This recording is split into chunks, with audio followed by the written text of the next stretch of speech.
Stannis Baratheon stood upon the battlements of Winterfell in the pale, shuddering dawn.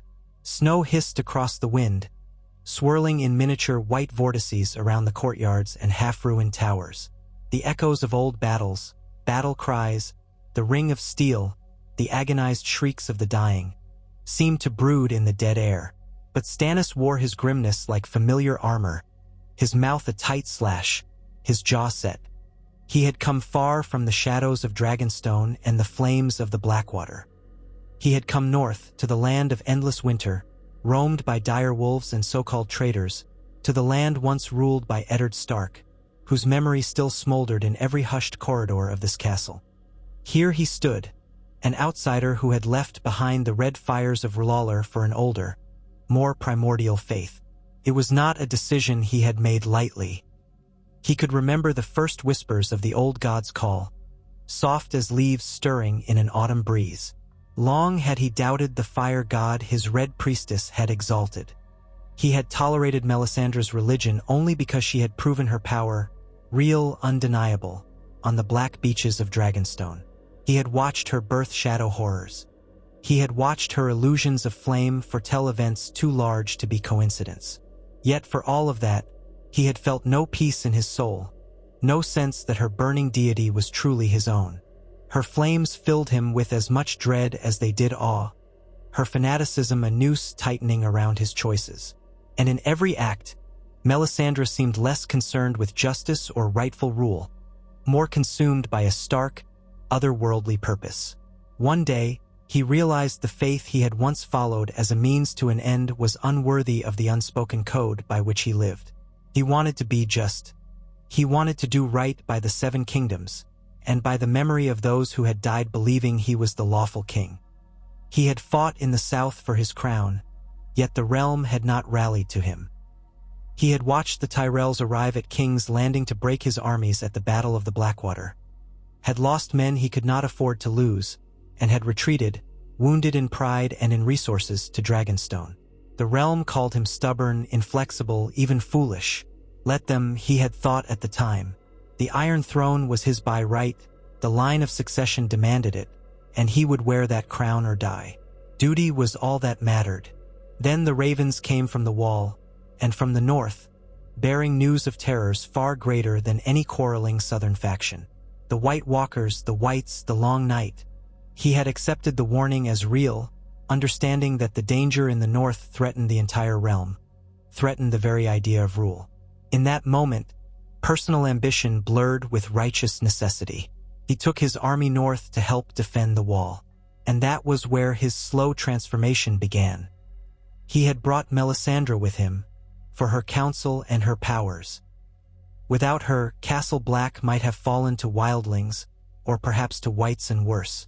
But each time Stannis gazed into her fires, he felt a looming sense that the god she praised was not listening to him, only using him, and that she, too, was using him for some grand design. Duty demanded that he remain loyal to his cause, but a different duty began to emerge in the biting cold of the north.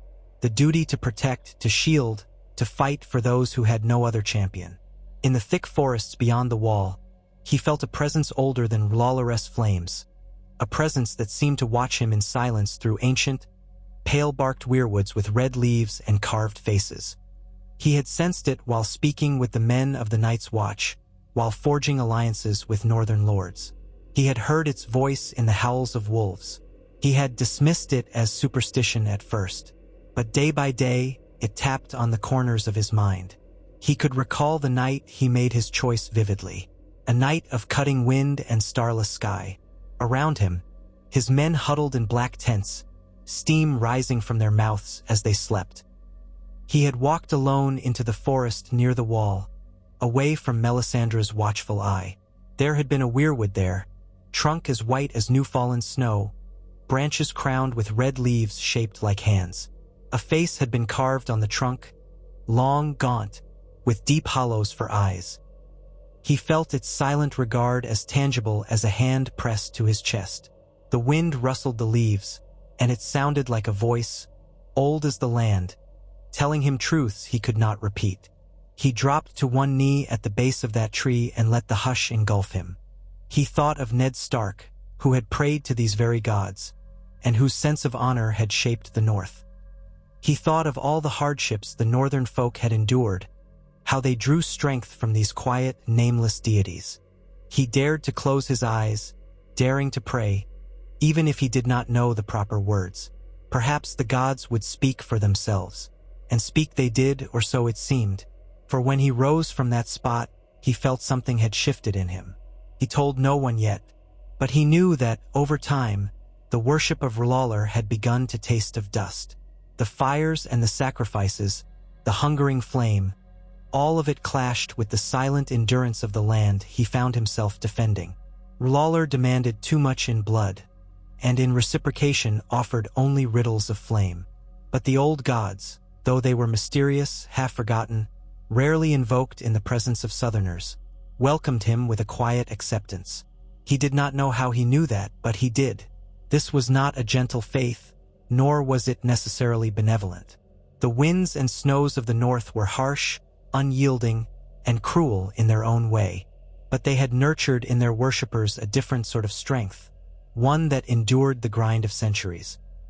That enduring spirit was what Stannis Baratheon needed if he was to save the Seven Kingdoms from the threat beyond the wall and wrest the Iron Throne from the false king and his Lannister allies. So he had made the decision to part ways with Melisandre. She sensed the change in him almost immediately.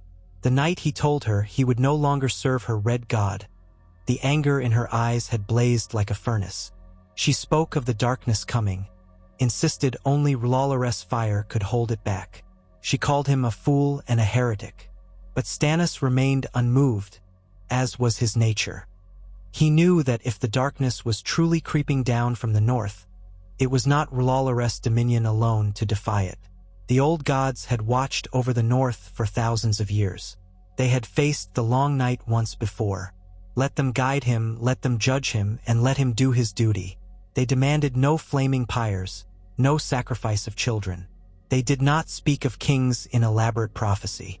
They merely existed in the deep roots of the weirwoods, in the eyes of ravens, in the slow turning of seasons. He would not deny their power or their steadfastness.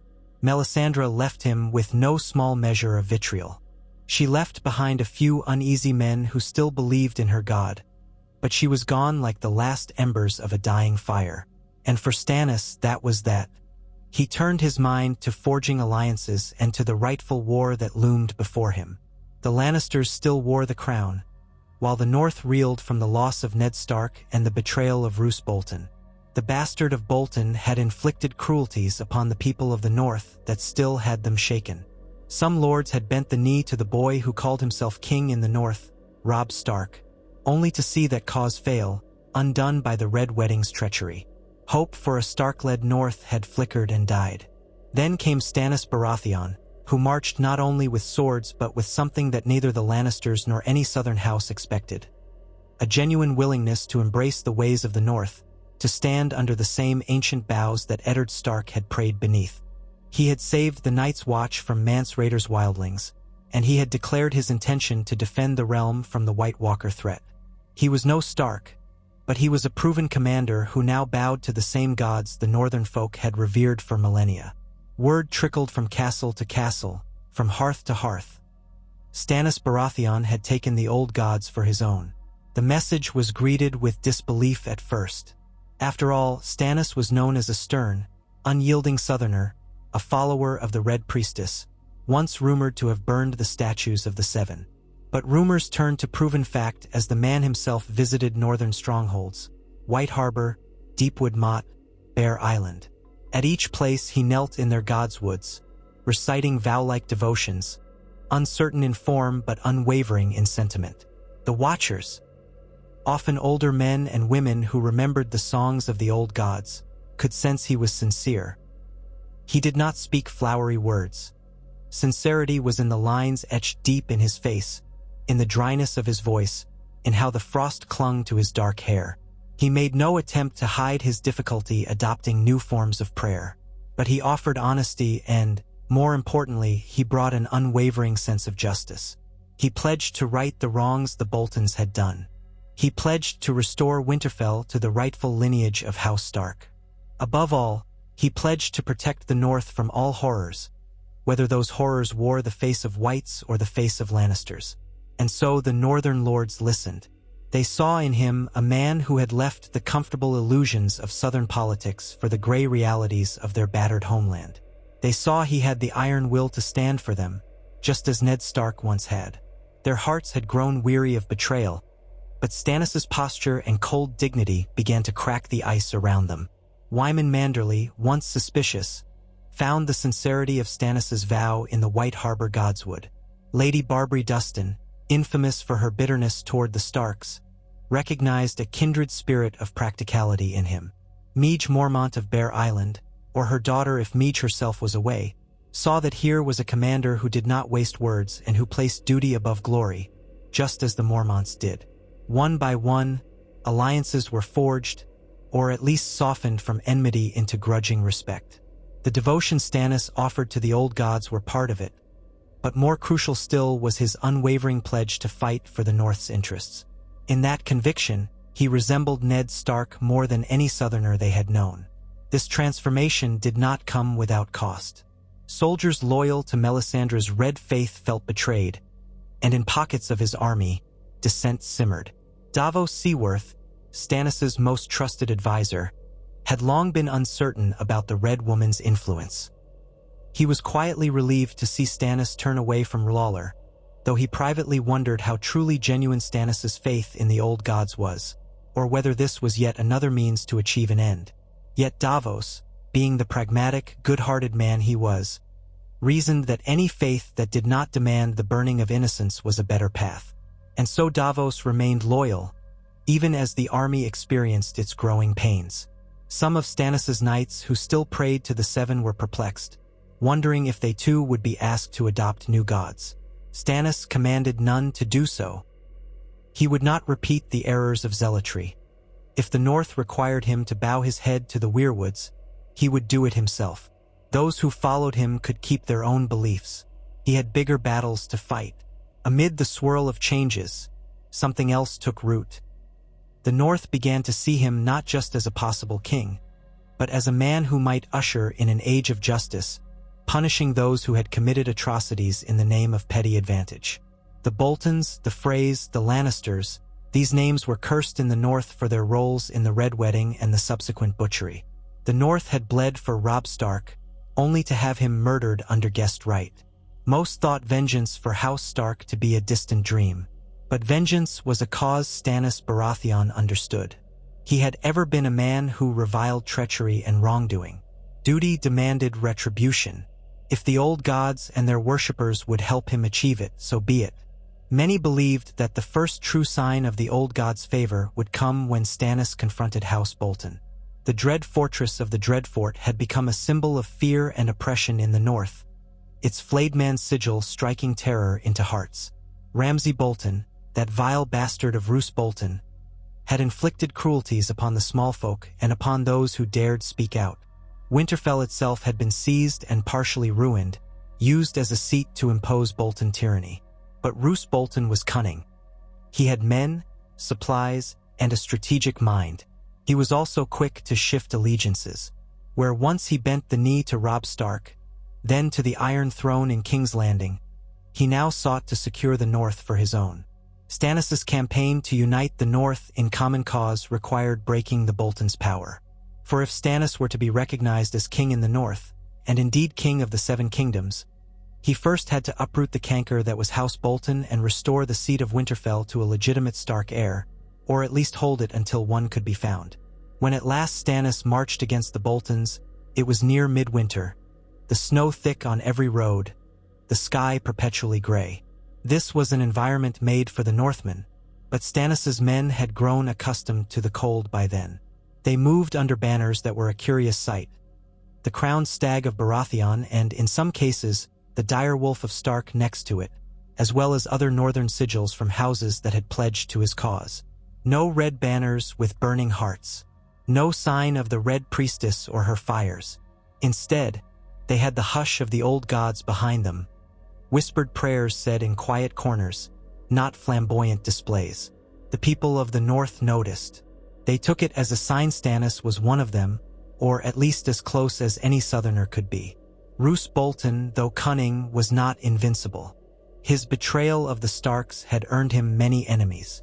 In the fields and forests surrounding Winterfell, ambushes chipped away at the Bolton forces. Stannis had learned from the downfall of Robb Stark. He refused to be lulled by feigned alliances, refused to ignore signs of treachery. Always, he marched with caution, circling his foes, pressing them from multiple directions. He commanded smaller skirmishes with the calculated precision that had once made him an excellent master of ships under Robert Baratheon. Every time Bolton outriders tried to flank him, he drew them into traps. The winter winds worked in his favor. His men had grown used to the cold, their supply lines managed by Davos and the Northern Lords. Bolton found his own ranks weakening, and frustration gnawed at him like rats in the dark. The final confrontation occurred outside Winterfell's walls. Ramsay, eager for blood, led a vicious sally. Some northern houses still nominally loyal to Bolton took the field. But for every lord who stood with Bolton, 2 more had secretly sworn to aid Stannis. The battle began in swirling snow. War horns echoed across white fields, and men trudged through drifts up to their knees, stumbling as they tried to hold ranks. It was no grand cavalry charge. Horses faltered in deep snow, men slipped on hidden ice. Instead, it was a slow, grinding engagement of shield walls and shield breaking. Ramsay's men came shrieking with flaying knives, their sadism a weapon as potent as their steel. But the Northmen who marched with Stannis came with a fury honed by years of Bolton brutality. And Stannis himself, garbed in black and silver, the stag emblem on his breast but with an oak leaf cloak pinned at his shoulder, a gift from a loyal northern house, fought at the forefront. His sword, Lightbringer no longer, was not wreathed in unnatural flame. Melisandre's illusions had parted from him, and he carried only good castle-forged steel. Yet that steel was enough.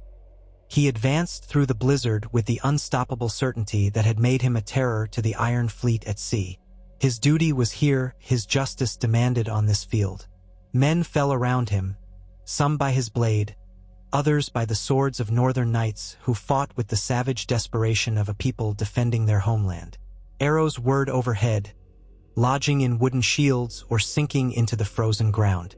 Ramsay fought like a rabid beast, slashing at anyone who drew near. But his cunning was overshadowed by raw cruelty. Where once that cruelty had cowed the frightened and powerless, it now fueled the rage of thousands. Stannis's men surrounded Ramsay's retinue. The bastard's savage grin cracked when he realized they had closed off any escape. Surging forward in a last frenzy, he flung himself at Stannis. Their swords clashed in a welter of sparks. Ramsay hissed curses about the southern usurper and spat vile threats. Stannis did not respond. He parried blow after blow, eyes cold as the winter that encased them. After a brutal exchange, he knocked aside Ramsay's blade and answered with a single cut, perfectly aimed at the bastard's throat. Ramsay staggered, choking. The snow beneath him turned red, and he collapsed without further word. In that moment, amid the howling wind and the growls of distant direwolves, Stannis lifted his gaze to the battered walls of Winterfell. He could see shadows on the ramparts, Bolton archers perhaps, or terrified servants. He turned to his men and raised his sword, the dark metal streaked with blood but lacking the unholy glow it once carried under Melisandre's illusions. With that gesture, the tide turned fully in his favor. The rest of the Bolton forces realized that their sadistic champion lay dead in the snow. Fear gripped them, and the northern allies of Stannis pressed forward. Within hours, the gates were breached, and the last of Bolton's hold on Winterfell was shattered. Roose Bolton himself was found within the Great Hall. He had been planning to withdraw, to vanish into the night, but his route of escape was cut off. Stannis had men posted at every sally port, every secret tunnel. Surrounded, cornered, Roose stood proud, an icy sneer on his lips. He tried to play his last card, offering an alliance if Stannis would let him keep the Dreadfort and spare his men. But Stannis would have none of it. Before an assembly of northern lords, and beneath the cold eyes of the old weirwood in Winterfell's Godswood, He pronounced sentence on Roose Bolton for treason and the murder of King Robb Stark at the Red Wedding. Without fanfare, and with a single thrust of his sword, he executed the man in that frosty courtyard. Thus House Bolton was cast down from power, its name consigned to infamy. The fall of the Boltons was more than just a northern victory. It was a symbolic shift that rippled through the Seven Kingdoms. Word spread that Stannis Baratheon had punished the Turncloaks who had slain a king under guest right, and that he had dedicated himself to the old gods, forging an alliance with northern houses that had once sworn loyalty to the Starks. He established a garrison at Winterfell, not as a conqueror, but as a steward, until such time a Stark heir could be found or reappeared to reclaim their ancestral seat. He made certain the old godswood was respected. Where once he might have cleared it in Lollarest's name, now he stood beneath the red leaves and felt the silent presence of those ancient watchers. Some said they heard the faint sigh of approval in the wind. But Stannis did not stop with the Boltons. The war with the Lannisters still loomed.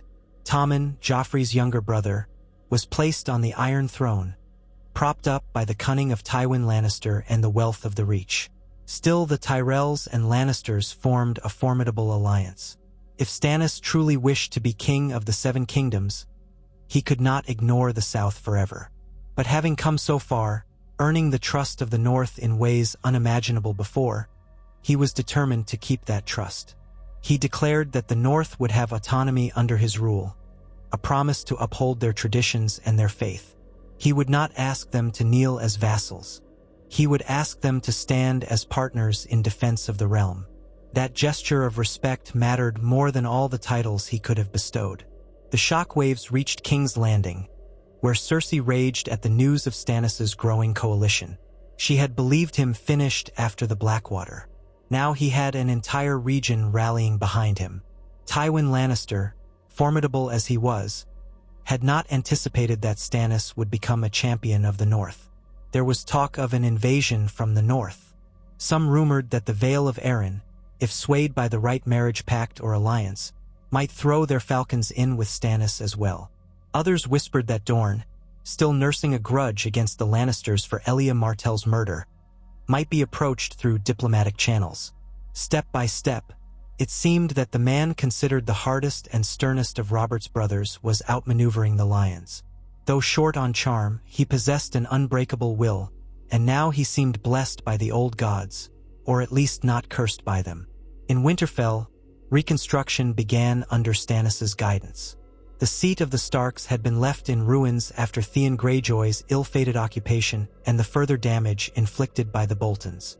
Stannis used what resources he could spare to rebuild walls, restore halls, and invite scattered refugees to return. Northern lords visited the Godswood with him, prayed silently under the weirwood's carved face, or simply felt relief that some semblance of stability had returned. Snow blanketed everything, but behind the white hush was the promise of new life. The scars ran deep, the betrayal of the Starks, the slaughter at the Twins, but Stannis gave the people a measure of justice they had craved.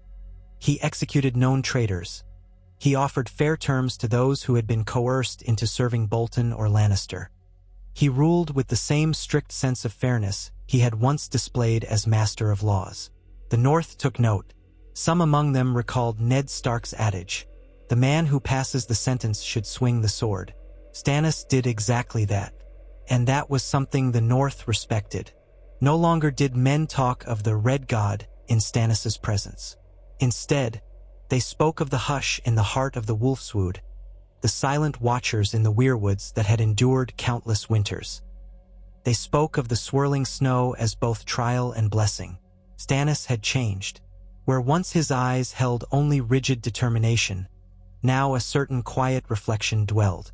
He was still austere, still commanding, still iron-willed.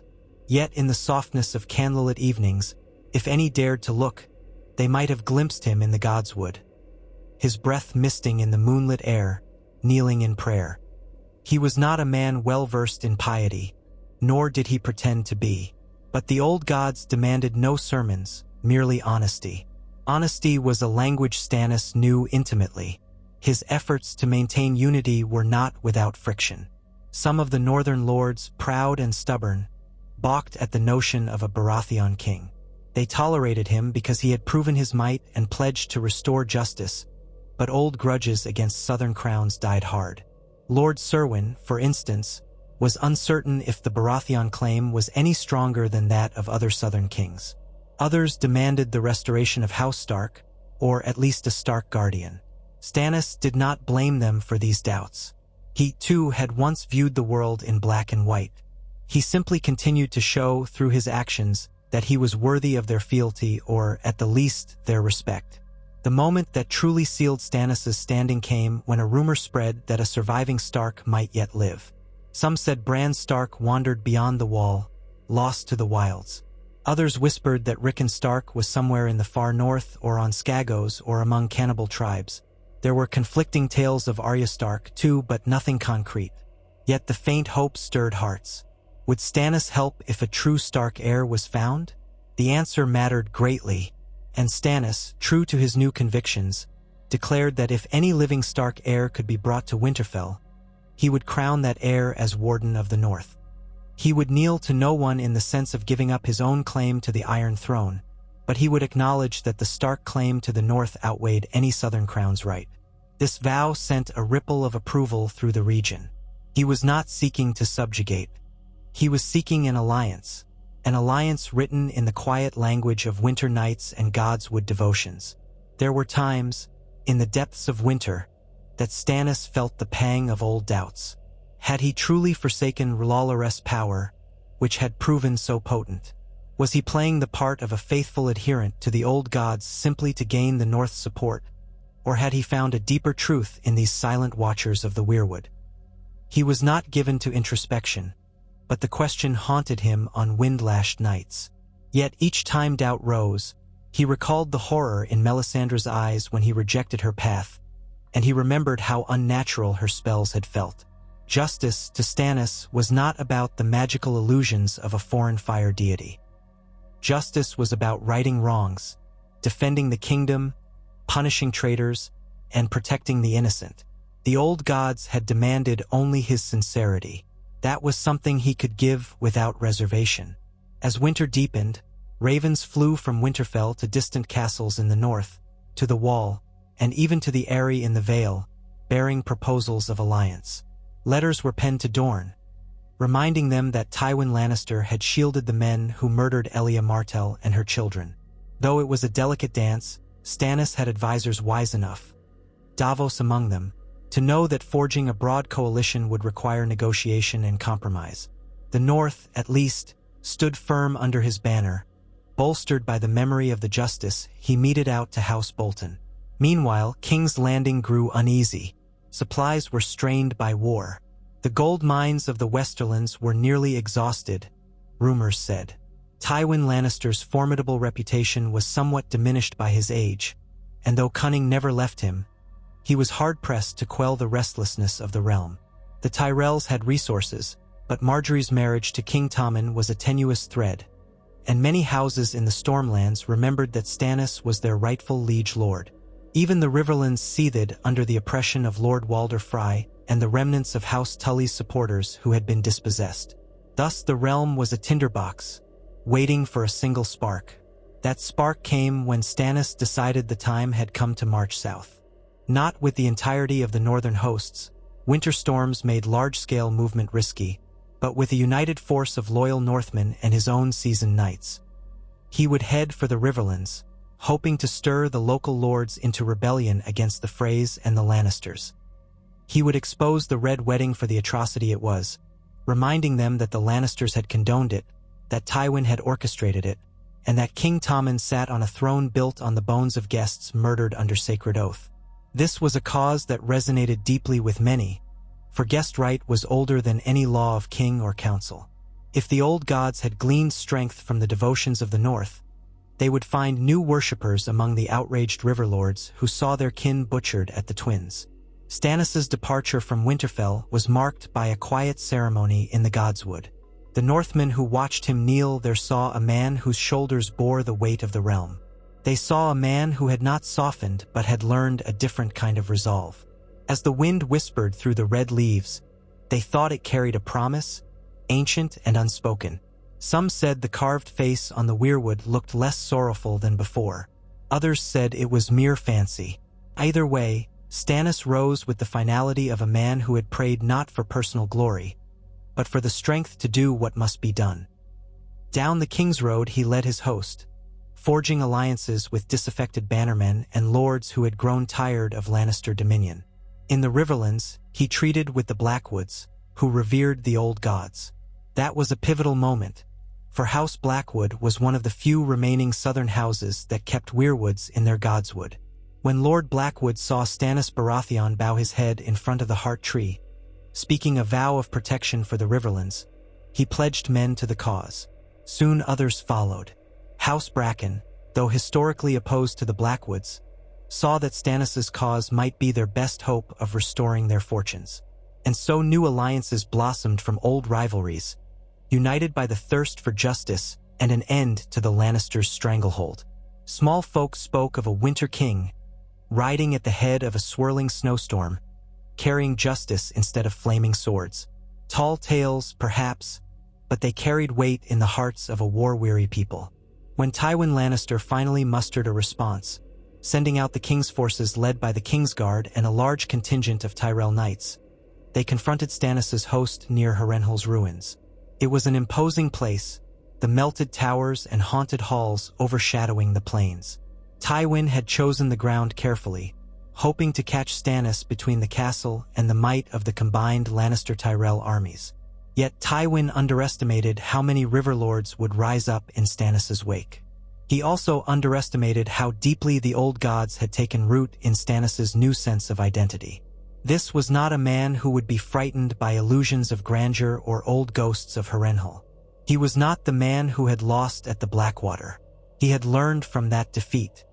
He had gleaned the art of forging alliances, and he had realized that to win a war of hearts, he must appeal not just to reason and law, but to faith and justice. The armies clashed in a series of battles that left the once fertile fields choked with corpses. Siege engines battered crumbling walls. Infantry skirmishes broke out in the dense forests around the castle. Many died, but Tywin, despite his brilliance, found himself consistently outmaneuvered by the local knowledge that the Riverlords brought to Stannis's cause. The Tyrell cavalry was powerful, but winter conditions and local sabotage reduced their effectiveness.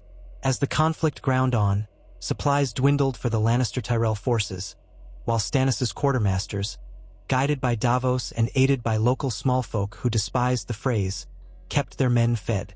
Each passing day saw more deserters from the king's side, men who had no stomach for the memory of the Red Wedding or the rumored cruelty of Cersei. And at last, Tywin recognized the futility. He withdrew to the west, hoping to regroup with fresh forces from Casterly Rock. Stannis did not grant them the chance. In a swift pursuit, aided by outriders from houses Mallister and Blackwood, he harried the Lannister rearguard, forcing Tywin into a retreat that soon became a rout. Stories spread through the Riverlands of entire Lannister battalions surrendering to Stannis, having run out of food and hope. No man wanted to starve or freeze in the wilderness for a king they did not love. For though young King Tommen was kind-hearted by all accounts, he was but a puppet in Cersei and Tywin's hands, and by extension the Tyrells. Mercy from Stannis was a better prospect than a hopeless cause. Ultimately, Tywin had little choice but to entrench in the Westerlands, while the Tyrells, who had suffered heavy losses, retreated to Highgarden. The Iron Throne's once solid coalition was fracturing. Stannis, however, did not overextend in immediate pursuit. He was methodical, ever mindful of the mistakes that had spelled the doom of Robb Stark. He consolidated control of the Riverlands, removing Frey influence wherever possible. Walder Frey refused to surrender the twins, barricading himself behind thick walls. But no major roads north or south would pass that cursed bridge if Stannis had anything to say about it. He established new supply routes and alliances, preparing for a siege that would starve the Freys into compliance or force them to negotiate. The new Watchers in the Night, as some dubbed his men, kept vigil. Back in King's Landing, chaos reigned. Cersei quarreled with the Tyrells, who blamed her for poor leadership. They demanded Margaery be recognized with more authority.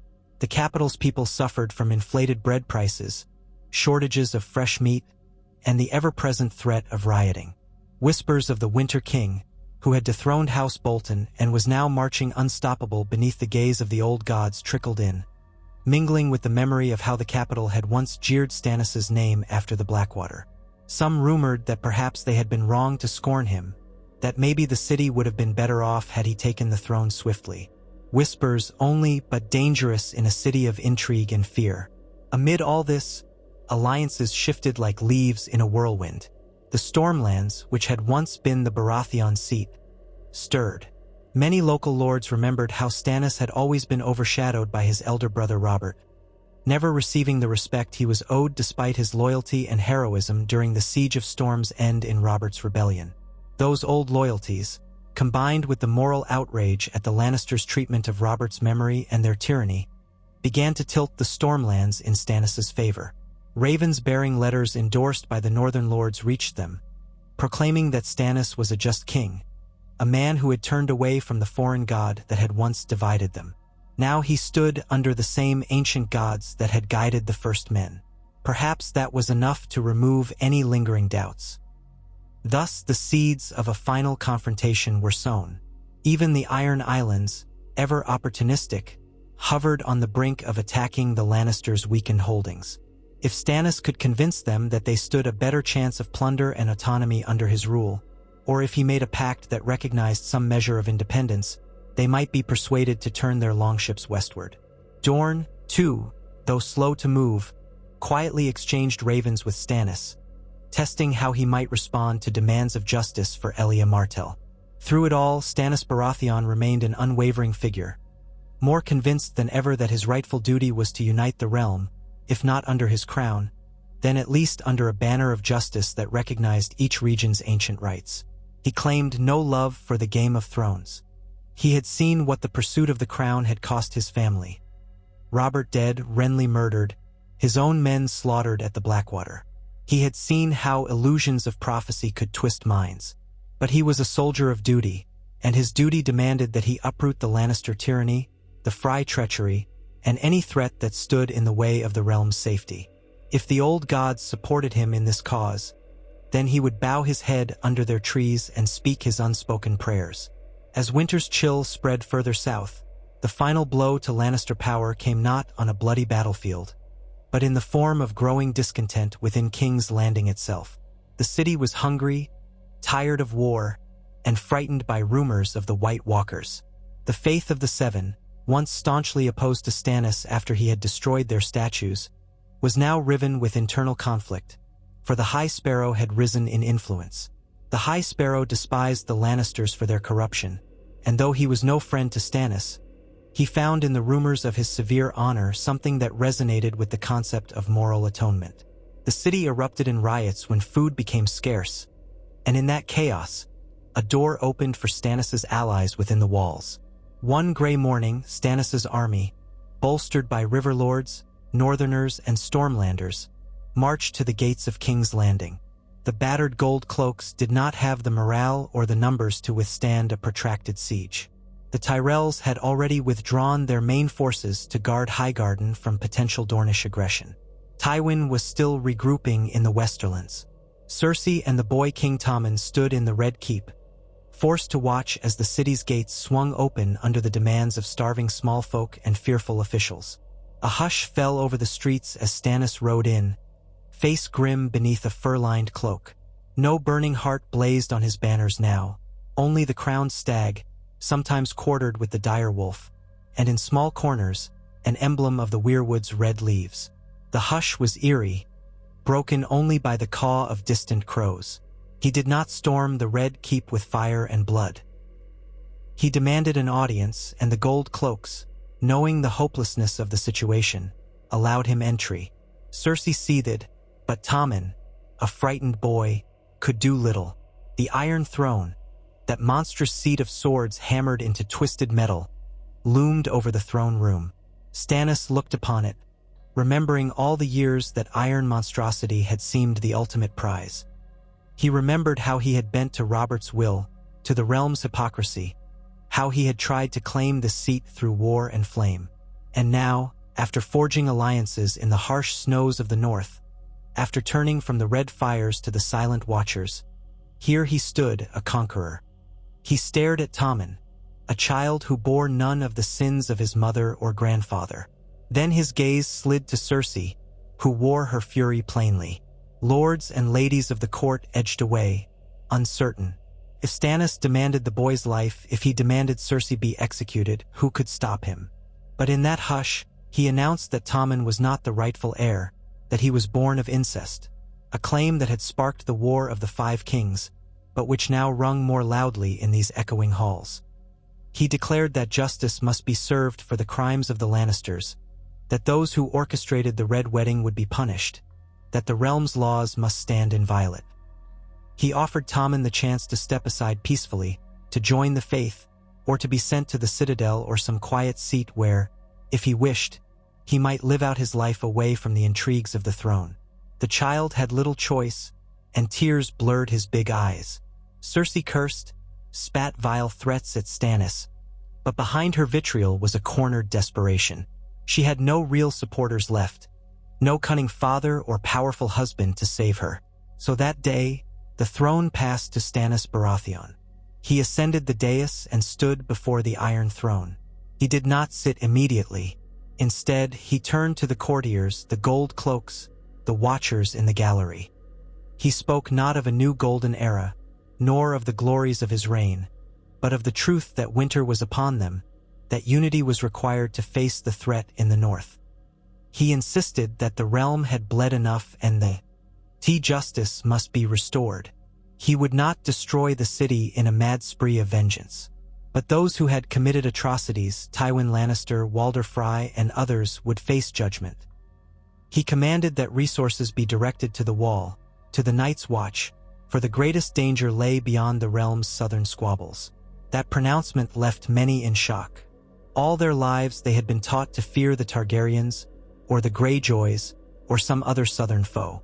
But the White Walkers, the Walking Dead, that had always been ghost stories and old wives' tales. Now it was to be the realm's highest priority. In the days that followed, King Stannis, some called him the Winter King, a title he neither embraced nor rejected, sent out ravens to every corner of the Seven Kingdoms, proclaiming his coronation and summoning them to help fortify the wall. He named new wardens, often selecting northerners or riverlords who had proven loyal, ensuring they understood the unique needs of each region. He disbanded certain old offices that served no purpose, replaced corrupt officials with men of proven integrity, and set the city to the task of preparing for the cold months. Grain stores were rationed carefully, fishing fleets were expanded, blacksmiths were told to forge spears and arrowheads. The red banners of R'hllor were not brought forth in any ceremony. Instead, Stannis had a small heart tree transplanted into a secluded courtyard of the Red Keep. A delicate and somewhat shocking move, but one that symbolized the new alliance. It was no match for the ancient weirwoods of the north, but it was something to remind the capital that the old gods were part of the realm's new fabric.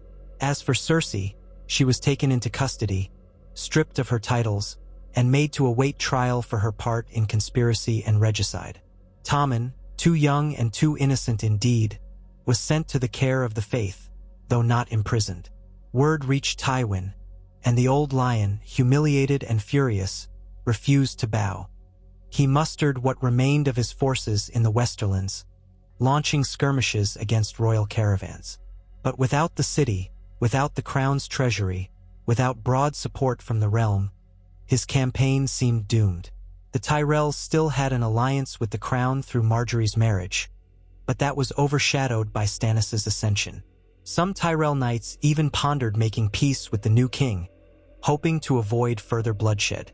Meanwhile, Dorne watched with cautious optimism, waiting for a chance to see if justice for Elia Martell would be served.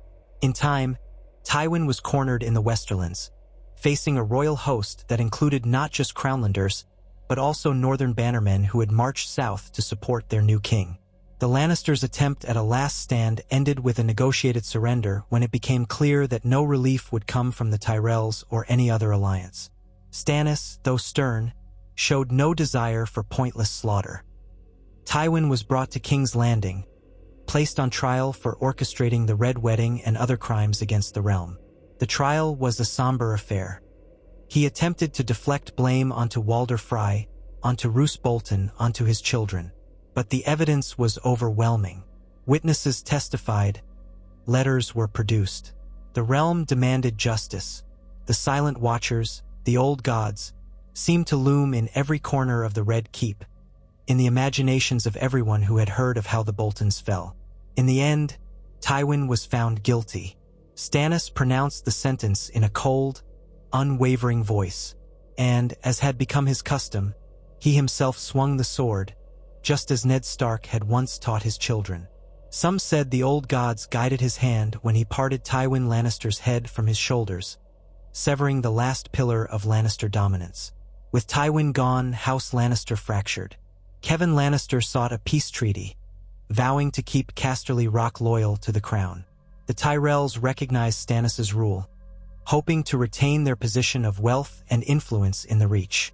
Walder Frey alone still clung to the twins, but he was an old man, and his brood turned on each other in chaos, some seeing an opportunity to overthrow the old patriarch. Bit by bit, the era of Lannister tyranny drew to a close, replaced by a new order, uncertain but resolute, governed by a king who owed his throne as much to northern devotion as to his own claim of law. Thus, with the major threats in the south subdued, King Stannis focused on the looming winter crisis. Reports from the Wall spoke of increasing white attacks. The Night's Watch stretched thin. Jon Snow, rumored to be Ned Stark's bastard, held the position of Lord Commander. He and King Stannis forged an uneasy alliance, for they did not always see eye to eye on certain tactics. But both men understood the threat of the White Walkers. Stannis began dispatching men, arms, and provisions north, urging every lord in the realm to do the same. Even the Iron Throne's gold was spent to bolster the realm's defenses at the Wall. Some lords complained, wanting to rebuild after the war, but Stannis' rule did not bend to short-sighted comfort. He was as merciless as winter itself in compelling them to see reason. The realm had come together in small steps, one region at a time, under his unyielding will. They would unite against the darkness or perish. In this new reality, the North's devotion to the old gods bound them to the center of power for the first time in centuries. Their voice carried weight at court, and the presence of a young heart tree in the Red Keep served as a daily reminder that the realm was no longer divided between those who worshipped the Seven and the few who kept the old faith. The old and the new had been fused in a single purpose: survival. Not all were content, and the future promised more upheaval. But for now, the tide of war had turned. In the hush of a winter's evening, with the snows swirling around King's Landing, an unfamiliar sight in the capital, Stannis Baratheon stood by that young weirwood tree, the ghostly moonlight illuminating the ridges in his face. Faint red leaves rustled in the night air, as though whispering secrets only the gods could know. He thought of Melisandre and her fiery visions, how she had insisted only Lawler could banish the long night. Yet here he stood, having banished the Lannisters from power, ended the torment of the Boltons, and brought the realm under a single banner. If not yet in full peace, then at least in alignment against the real threat. All without the fires of the Red God. And though his path was steeped in blood and sacrifice, he had done it while bowing his head to the same gods Ned Stark had prayed to, the same ancient watchers that had seen endless cycles of conflict and winter before. Those silent faces bore witness to his vow that all men, high and low, would answer for their crimes and do their duty. Perhaps he was no charismatic hero, no golden prince. He was Stannis Baratheon, a soldier of harsh justice, and now a man of the old gods. He closed his eyes, letting the icy wind sting his cheeks. Duty was never done. Beyond the far horizon lay the next war, the war for the Dawn, the war against the White Walkers. The realm was still fractious, and that war would test the unity he had forged.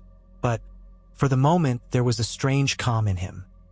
He recalled the hush of the weirwood in the northern forest, the sense of being watched yet not judged, as if the land itself accepted him. He stood taller, exhaled, and let his breath vanish into the frigid air. Let the historians judge his reign. Let the minstrels spin their songs. He was here, he was king, and he would do what must be done. Days turned to weeks, weeks to months. Reconstruction resumed in battered parts of the realm, overshadowed by the knowledge that the true test still waited in the haunted lands of eternal snow. Stannis sent out more ravens, calling banners from every corner, forging a new levy not to fight men but to fight the walking dead. He appointed trusted commanders to manage the crownlands in his absence, for he intended to return north to oversee the war against the others personally. The people of King's Landing, some uncertain, some hopeful, watched with wary eyes. He was not a beloved king in the way Robert once was. No feasts of drunken revelry, no easy smiles, no sweet words. But he was a respected king, and the small folk began to realize that under Stannis's rule, at least they would not be flayed or starved or extorted for bribes. They could endure that. As the darkest nights of winter set in, the watchers on the wall reported more unsettling sightings. The White Walkers were stirring in larger numbers.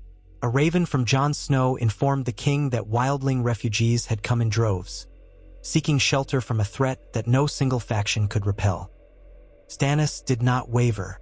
He ordered a muster. Northmen, Riverlanders, even some Stormlanders answered the call, thousands marching or sailing for Eastwatch by the sea to reinforce the Night's Watch. Forges in Winterfell glowed day and night, forging weapons of dragonglass. An old secret discovered in the depths of the Citadel's archives, or whispered by some who had faced the Walkers before. This unity, fragile though it might be, was the best chance the living had. And at the head of it, a man wearing the crown of the Seven Kingdoms yet kneeling to the silent gods of the North. So it was that in the final months before the long night truly descended, King Stannis Baratheon, crowned in frost rather than in flame, rode north once more. The roads were perilous, coated in ice, but his men traveled in smaller contingents, meeting at predetermined rendezvous points. Hardship was inevitable, but necessity drove them onward. Wolves howled in the forests, as if leading the way or warning of the perils ahead. Another rumor spread among the common folk, that the old gods had chosen a man of unwavering discipline to lead their armies in the final war. Many were skeptical, for prophecy had never been the language of the old gods, but the rumor persisted. Others said it was no prophecy, merely the shape of things. The North recognized in Stannis a reflection of their land, cold, unyielding, carved by harsh realities. If the realm was to outlast this winter, perhaps such a king was exactly what they needed. At Castle Black, Jon Snow watched the horizon, scanning for the arrival of the royal host. The watchers in the guard towers braced themselves.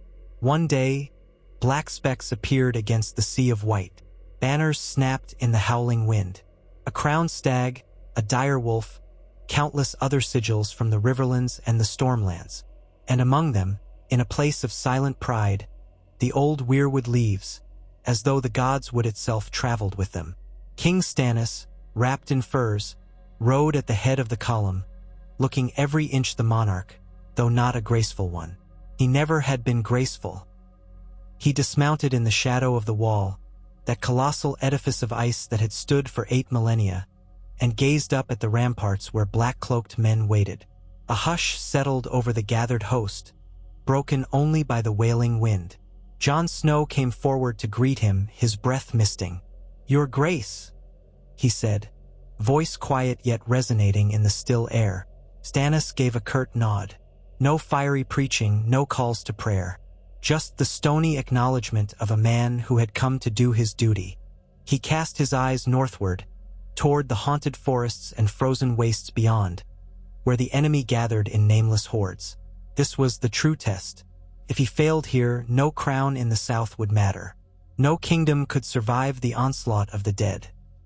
But if he succeeded, if the realm unified under the old gods, the Seven, or any faith that valued life over darkness, then perhaps there was hope. That night, while men and women prepared fortifications, sharpened spears, and allocated resources, Stannis went alone to the weirwood beyond the wall. There, in the moonlight, stood the ancient tree with a face carved centuries ago. Its red eyes seemed to watch him with solemn intensity. He knelt in the snow, pressing one gauntlet hand to the frozen ground. This was the moment he realized that the power of the old gods was not in grand miracles or flaming apparitions. It was in endurance, in the quiet acceptance of the cycle of seasons, in the resilience of men who refused to yield to the cold.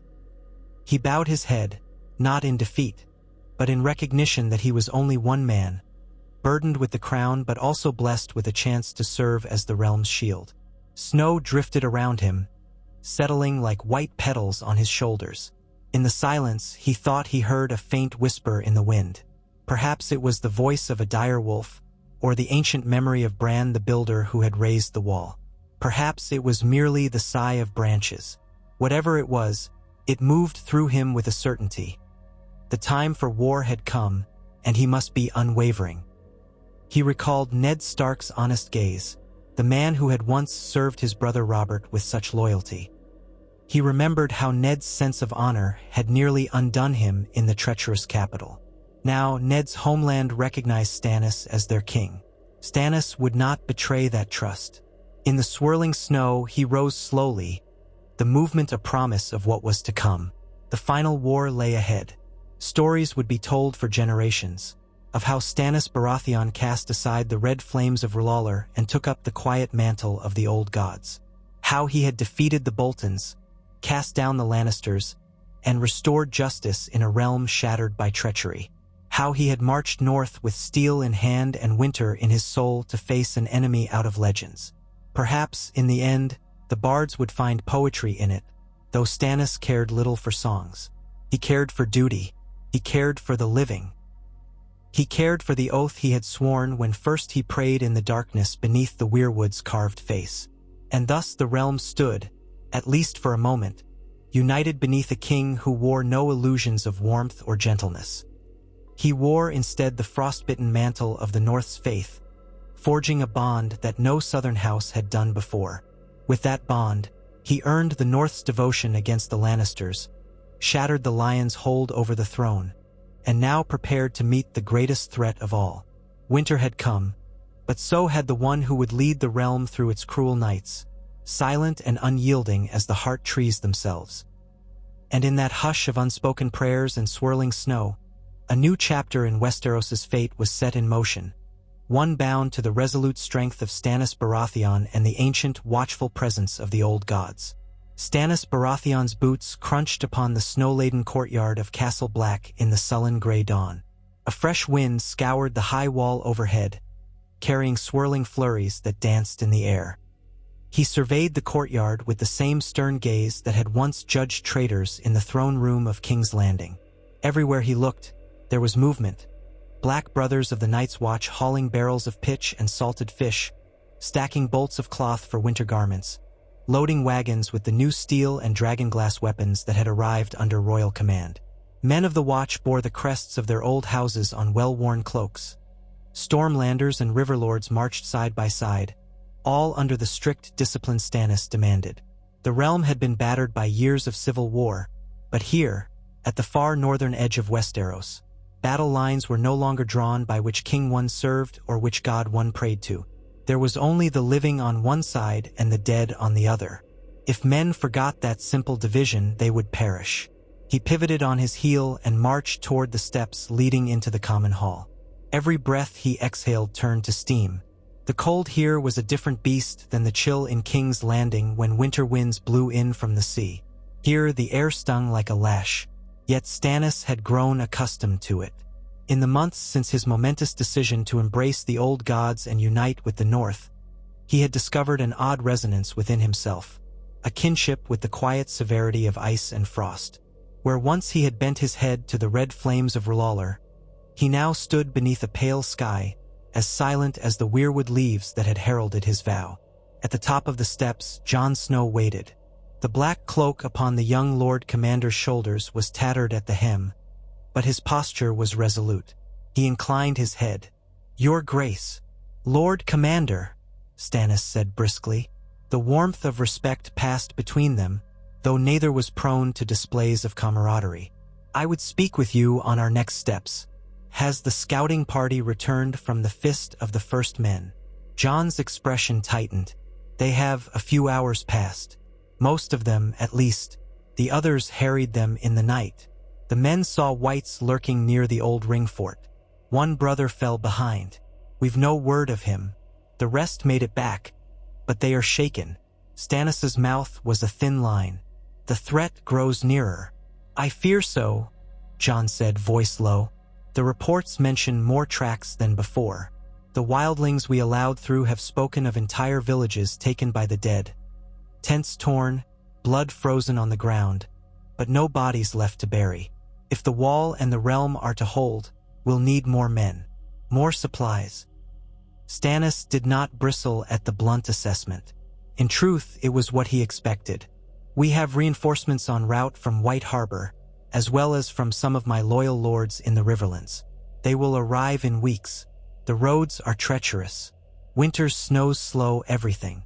Then he paused. Is Tormund Giant's Bane still within the castle? Jon nodded. He is. Restless, as you might expect. But he's kept his word to me. His men hunt game beyond the wall in small parties to feed their families. They lose men, too. The others do not spare wildlings. For a time, Stannis was silent. The snow hissed against the castle walls, piling in drifts near the ramparts.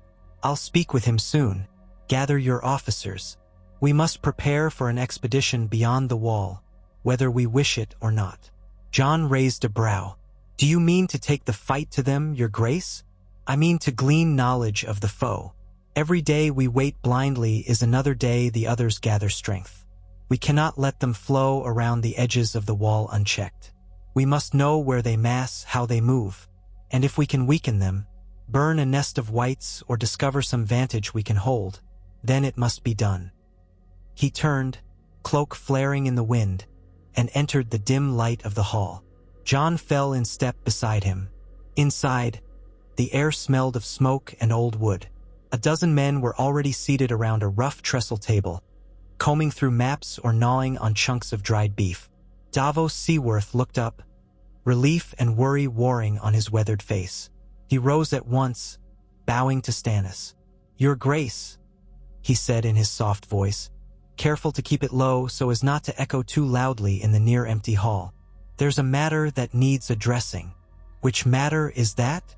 Stannis took a seat at the head of the table, brushing ice from his gloves and laying them aside.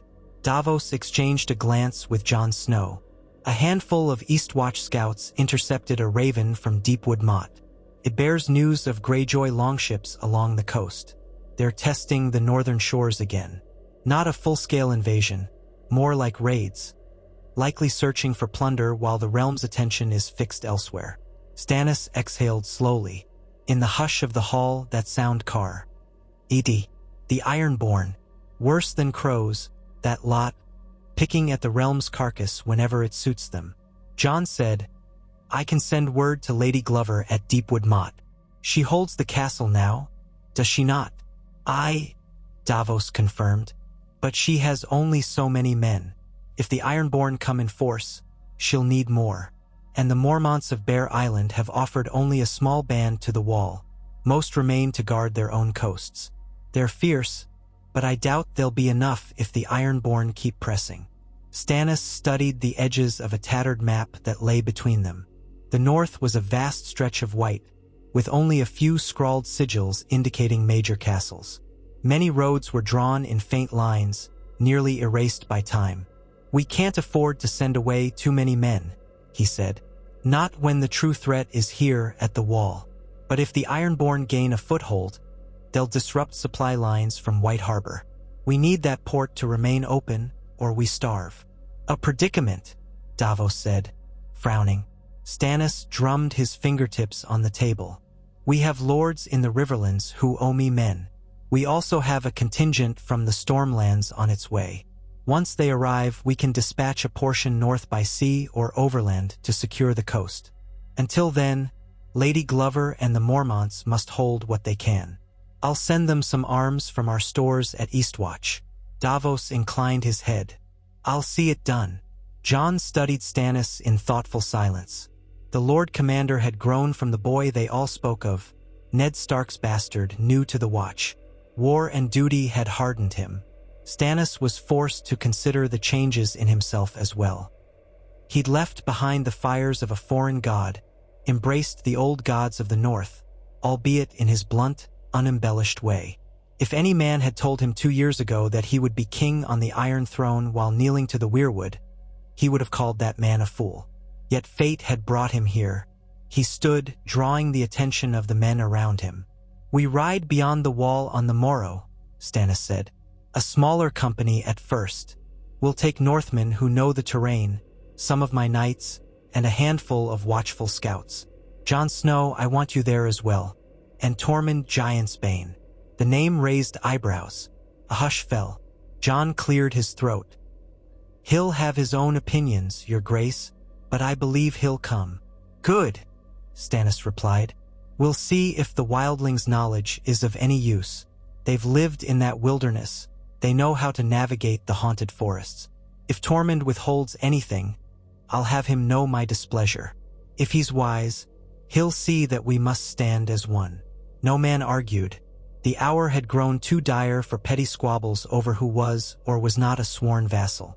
Stannis cast his gaze around, meeting the eyes of each man in turn.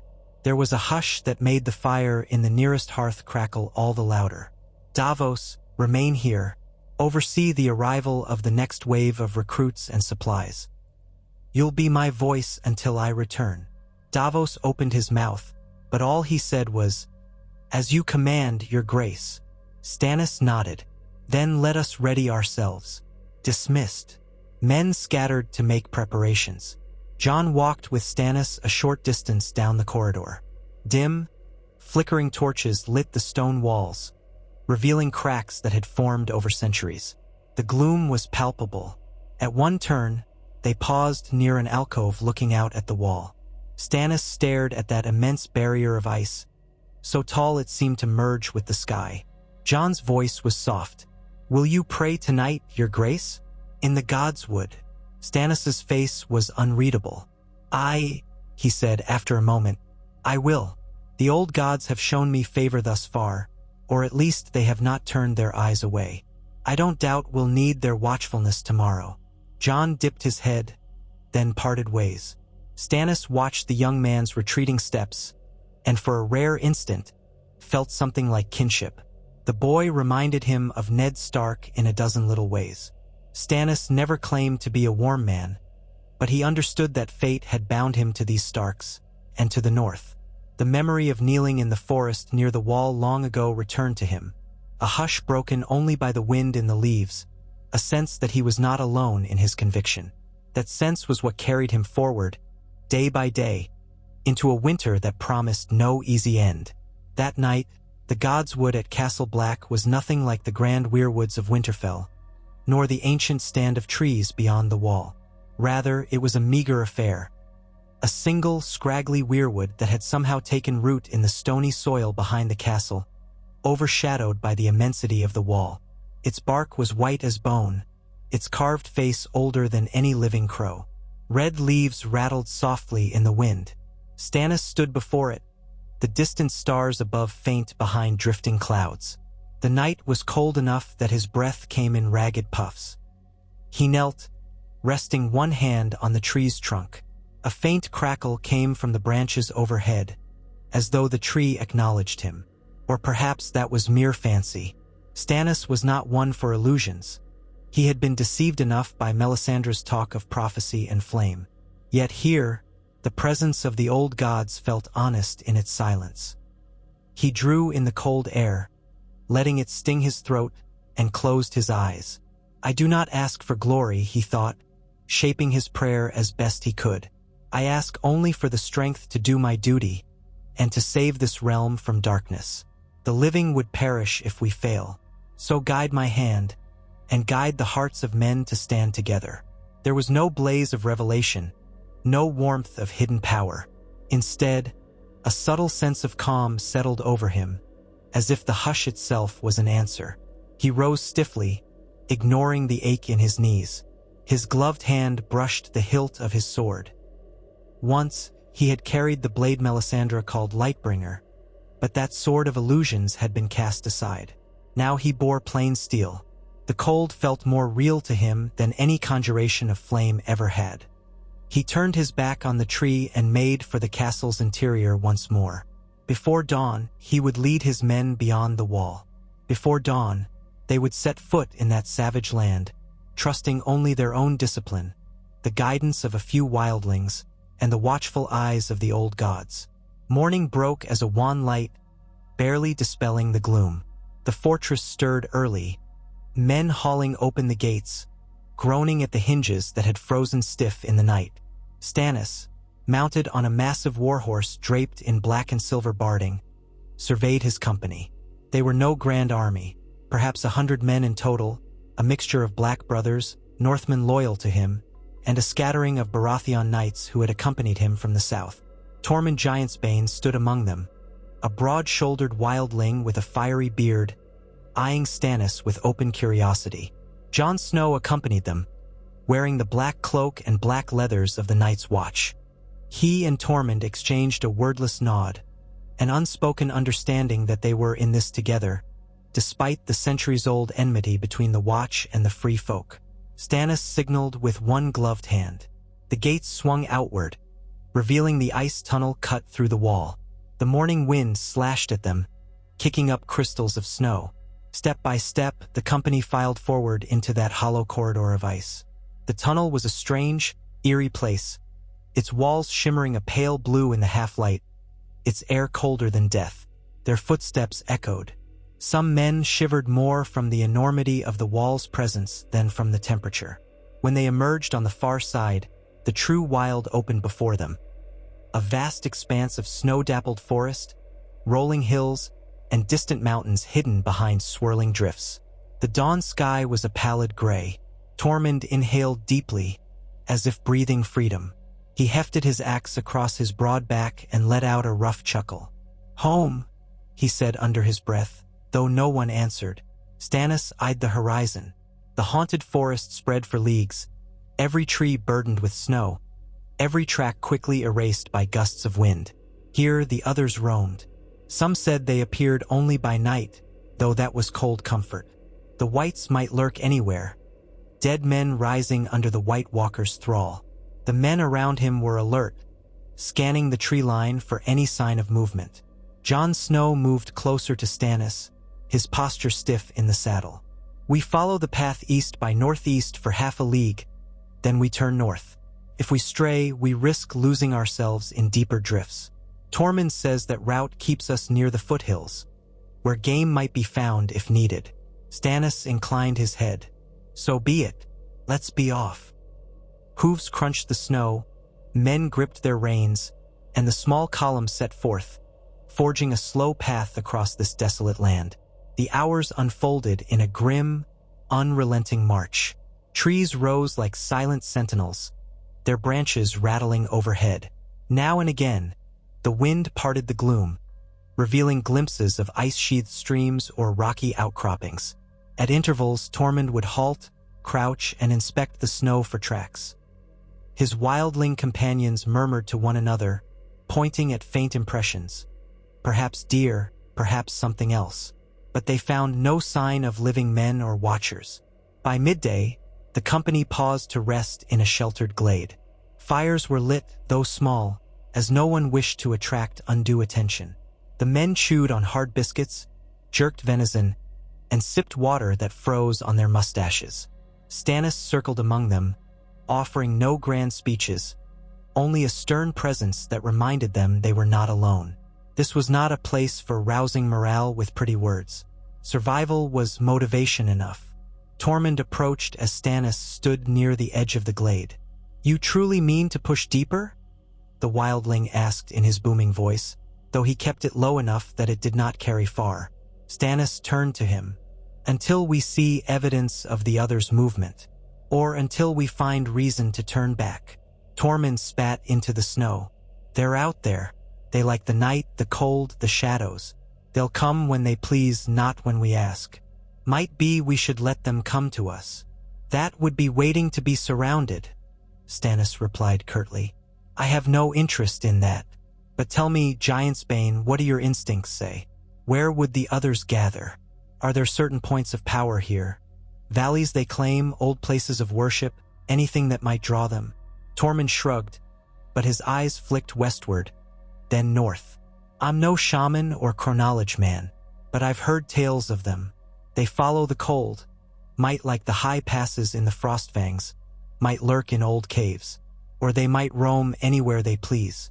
The last time we saw them in force, they came at us from the darkest corner of the night, at the fist of the first men, slaughtered many a free folk. That place is cursed now. Stannis studied Tormund's face. He recalled that Mance Rayder's entire host had been shattered by the threat beyond the wall, forcing them to flee or break themselves at Castle Black. We'll continue another day's ride.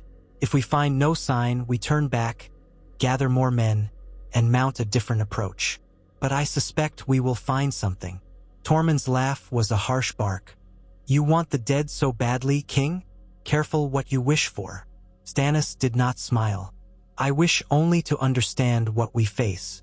Now see to it your men stay sharp. With that, Tormund nodded and trudged off to gather his own followers. Stannis looked up through the canopy of branches, glimpsing the gray sky. Snow drifted down in tiny crystals. A hush seemed to permeate this land, as though it slept and dreamed of ancient times. Yet the sense of foreboding never left him. He turned to find Jon Snow approaching. Lord Commander, Stannis said, you have the watch set? Jon nodded. Aye, no more than an hour's rest. Then we move on. They spoke no more. All around them, men tried to choke down what meager rations they had. The quiet was absolute. No laughter, no idle chatter, only the rustle of branches and the distant moan of the wind. They all felt it. Out here, beyond the wall, something older than men lurked. They pressed on through that afternoon and into the early gloom of evening. Beneath a leaden sky, Tormund led them to a rocky ridge that overlooked a wide, barren valley. Stannis, Jon, and a half-dozen scouts dismounted, crouching behind an outcrop. The rest of the company waited among the scraggly pines behind them. In the valley below, the snow was churned up in wide circles, as if a great host had passed through. Broken spears jutted from the ground, half submerged in ice. Torn scraps of hide fluttered in the wind. At first Stannis saw no bodies, only a strange hush. Then he realized the lumps in the snow were shapes twisted in death. Several were wildling corpses, half frozen. Others wore black rags reminiscent of the Watch. Jon's face was grim. A battlefield. Tormund spat softly. A slaughter. Maybe a group of free folk trying to move south. Or a mix. I can't say when it happened. Days at least. The crows are gone. Likely froze to death or fled. Stannis's jaw tightened. No sign of whites? Not from here, Jon answered. They could have taken the rest with them. The others don't leave their kills if they can raise them. That was the horror of it. Every corpse left behind was either too mangled or perhaps had no usage for the White Walkers. The ones that remained might be little more than husks. Stannis turned to Tormund. We ride down, search for any survivors, glean what we can. Then we burn the dead. They returned to the waiting men, gave the order. A hush draped over the column as it descended the rocky slope into the valley. No one relished this gruesome task, but it was necessary. Snow crunched underfoot, each step an echo of dread. As they came near the first corpse, a wildling with an arrow through his chest, they realized the body was half frozen to the ground. Jon knelt, pressing his hand to the man's cheek. It was rigid with ice. The eyes were open, staring blindly at the sky. Stannis ordered a perimeter set, watchers scanning the tree line. Others began collecting the corpses, piling them. Among them were a few wearing the black of the Night's Watch. Jon gently closed the eyes of one such brother, expression hollow. They found no living soul. A few battered swords, a handful of arrowheads, and the footprints in the snow told a tale of panic.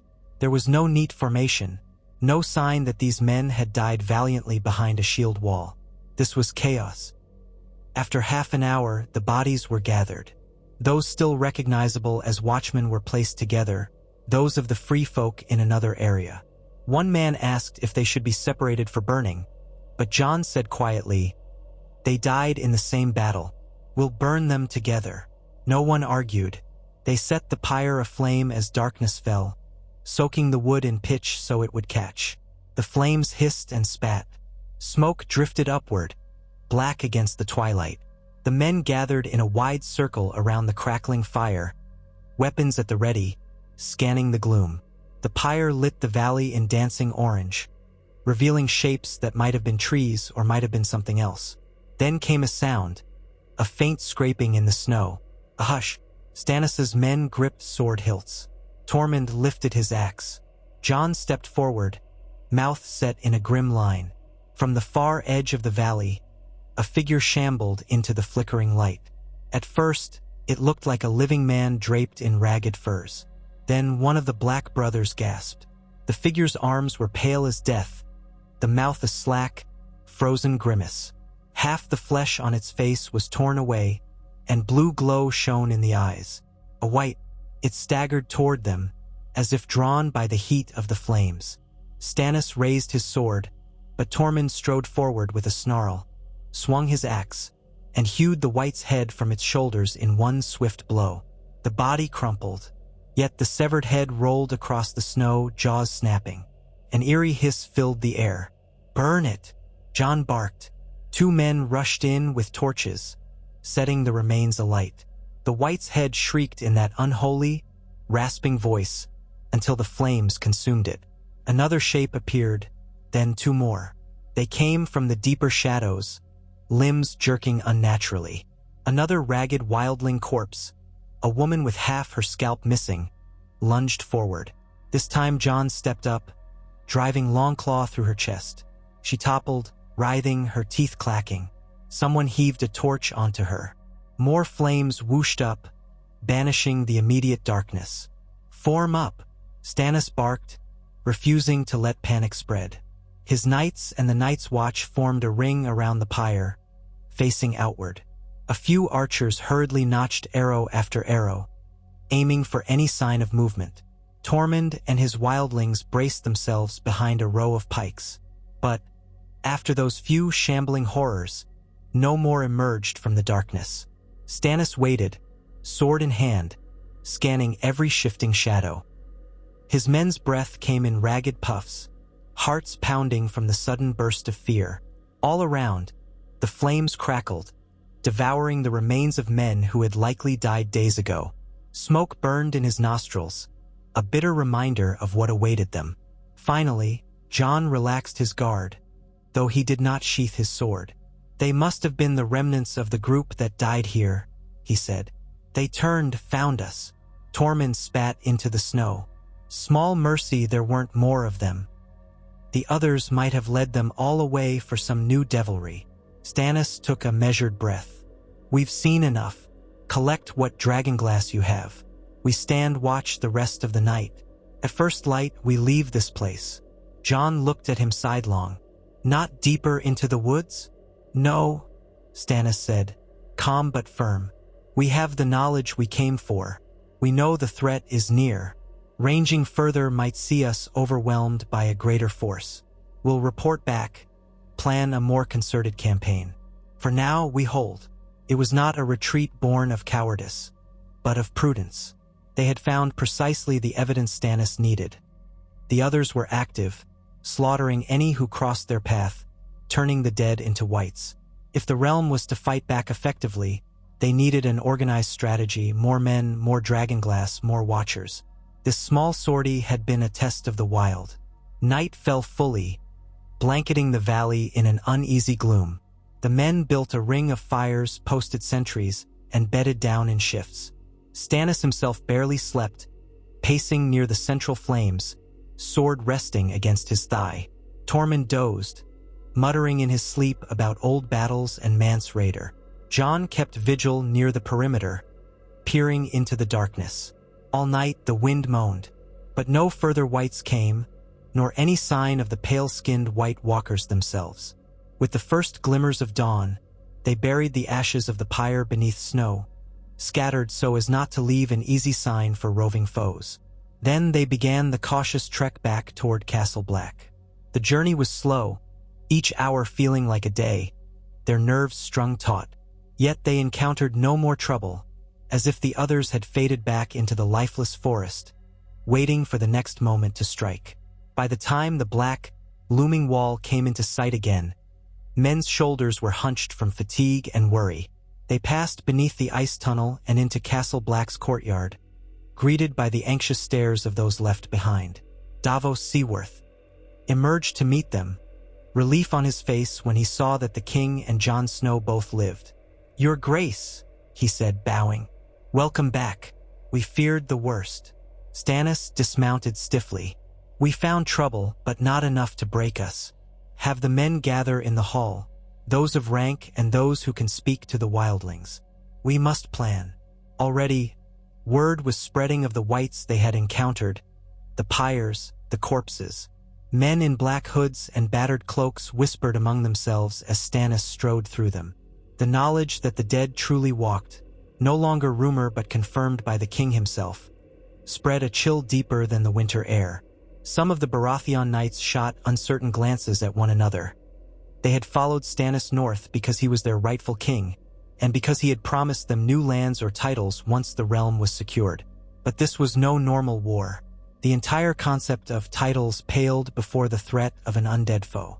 Davos fell into step beside Stannis, lowering his voice so only the king could hear.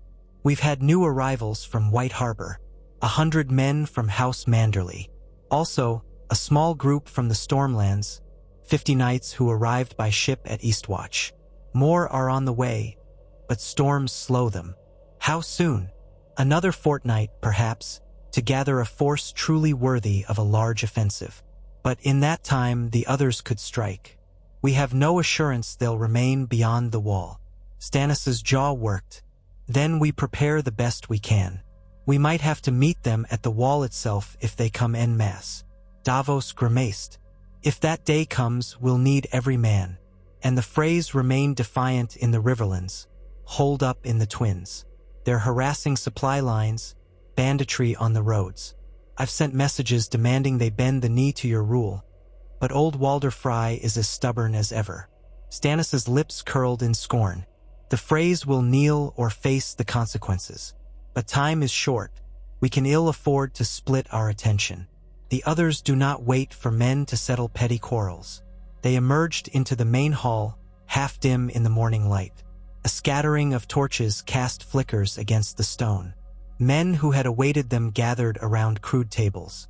Jon Snow took a seat near the front, Tormund leaning against the wall behind him, arms crossed over his broad chest. They were joined by black brothers of senior rank, a few northern lords who had come to the wall in the prior weeks, and the Stormlanders who'd made the journey.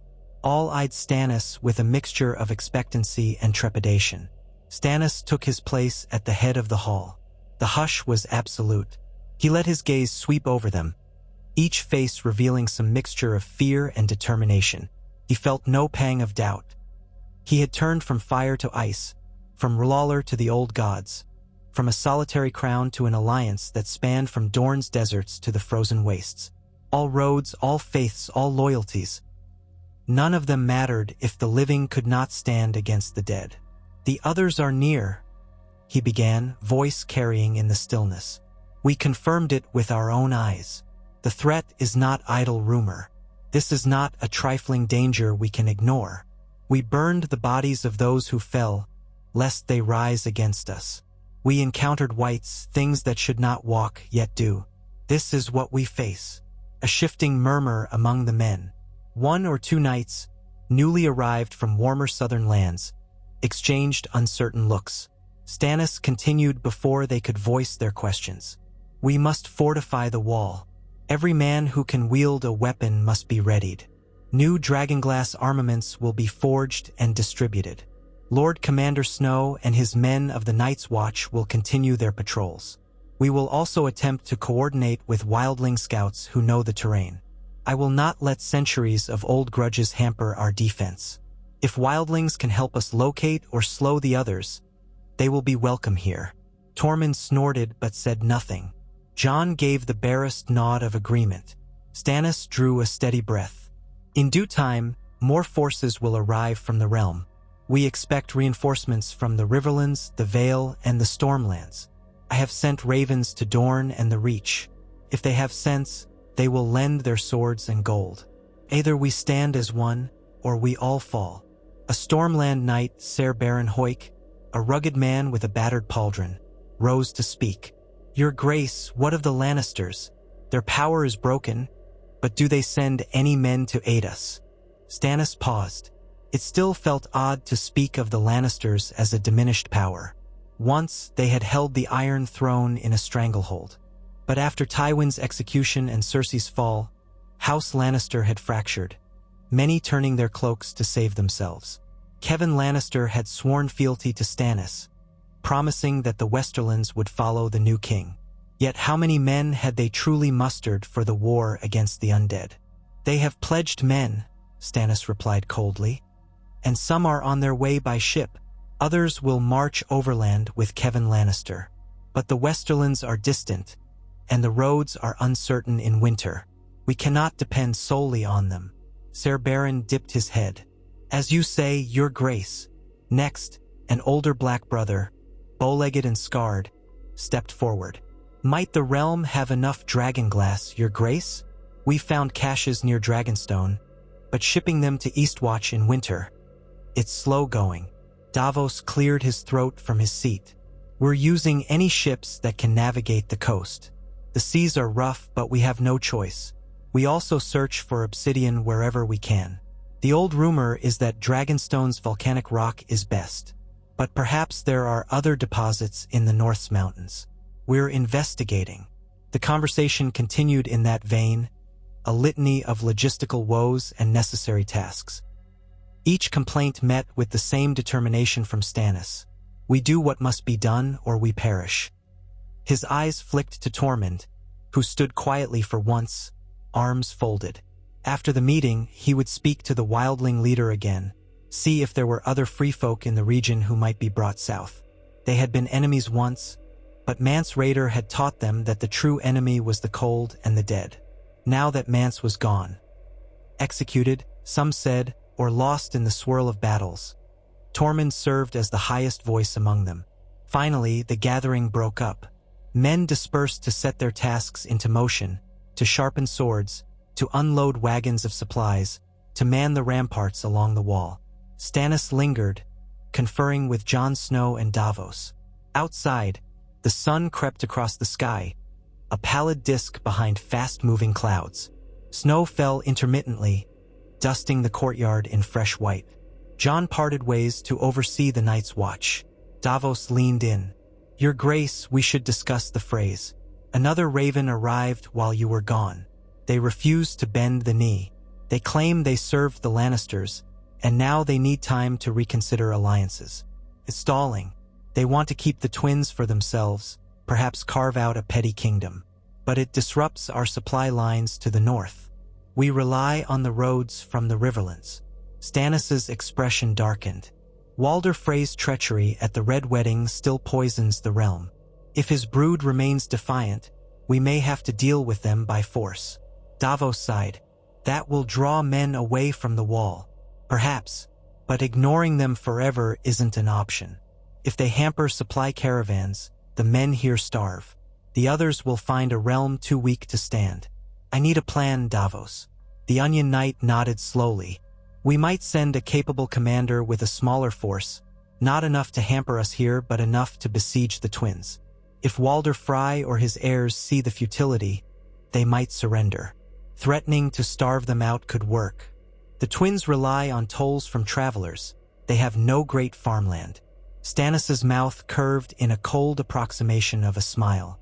They're crows of a different sort, feeding on coin. Very well. I'll choose among my knights, or perhaps a loyal Northman who knows how to handle a siege.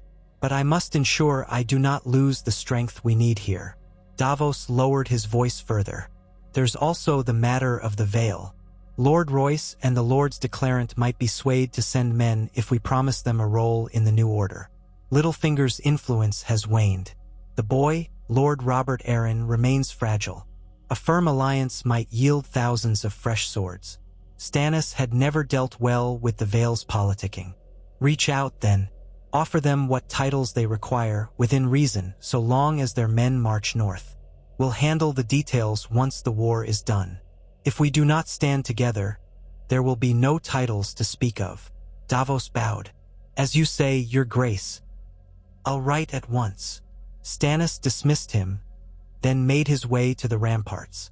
From the top of the castle walls, he could see the endless stretch of white leading up to the wall's base, and the far side of that towering barricade was an even vaster wilderness of snow and ice. Torches flickered along the walkway where Black brothers stood sentry, always scanning the horizon. He found Jon Snow already there, leaning on the stone merlons. The young Lord Commander glanced over, face set in pensive lines. "Your Grace." Stannis joined him in looking out over the bleak expanse. "The realm has never known a threat like this, not in living memory." Jon nodded. "The stories from the Age of Heroes speak of the long night, but stories are not enough to fight them. We must do it ourselves." A pause, the wind whipping at their cloaks. Stannis felt the cold against his cheeks. "We will, Snow, with every man we can gather.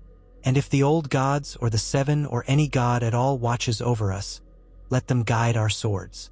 Jon's gaze flicked upward toward the sky, as though searching for a hint of dawn that was still hours away. "The men trust you," he said quietly. "At least more than they might trust a Lannister king or a Targaryen queen from overseas. You've come here. You've stood with us in the cold."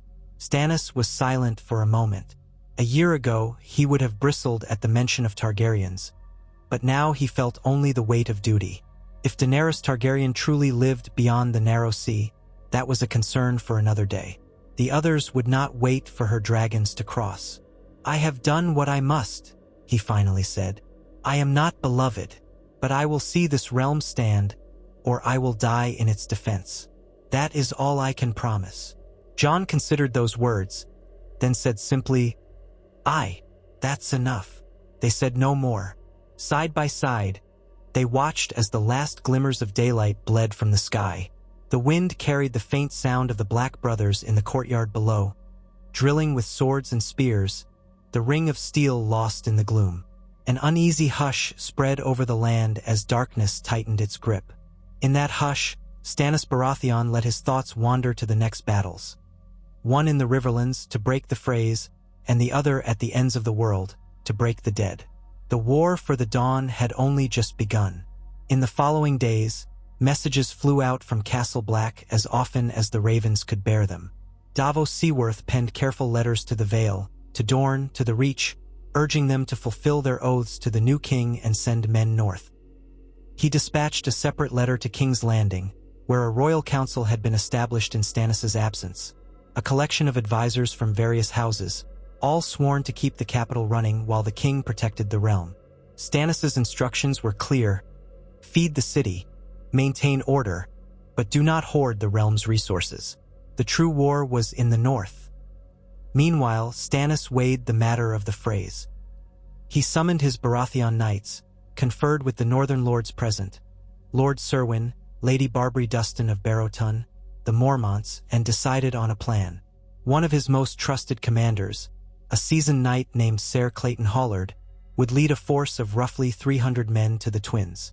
They would be bolstered by a small contingent of northerners who knew the terrain and a few Black brothers allowed to assist, on condition they would not break their vow to defend the realm.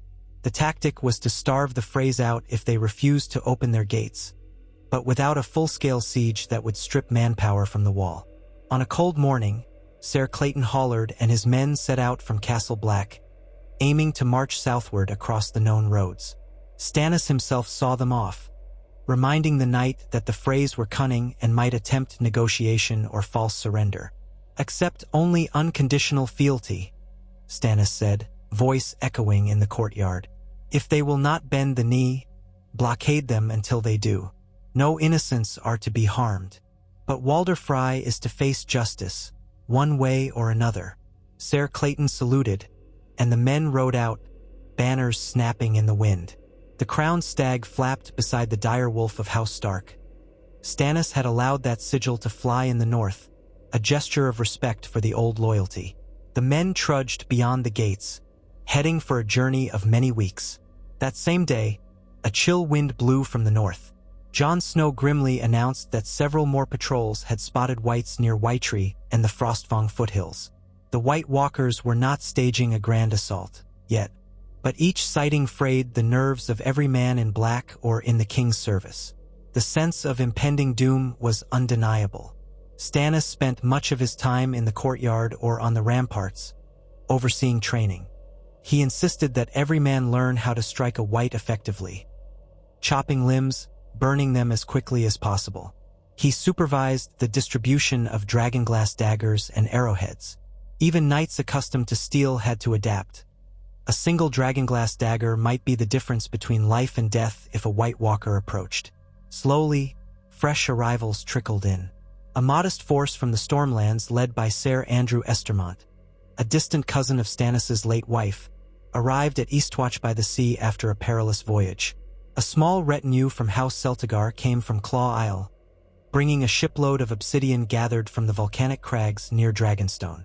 The Manderleys sent more men north, even as they struggled to maintain White Harbor's shipping lanes in the icy sea. House Karstark, once divided by Robb Stark's execution of their lord, pledged some swords as well, though their numbers were not large. One evening, Stannis was in the common hall, conferring with Davos and Jon, when a messenger arrived.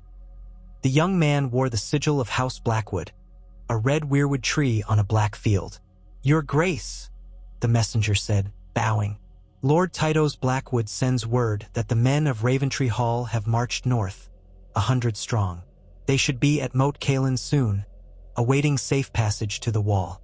They follow your summons." Stannis inclined his head, faint approval in his eyes. House Blackwood was rare among southern houses in keeping faith with the old gods. That might have eased their decision to heed him. "Good. We'll welcome them. Tell me, do they come alone?" "They march alongside some men from House Bracken, Your Grace," the messenger said, a bit awkwardly.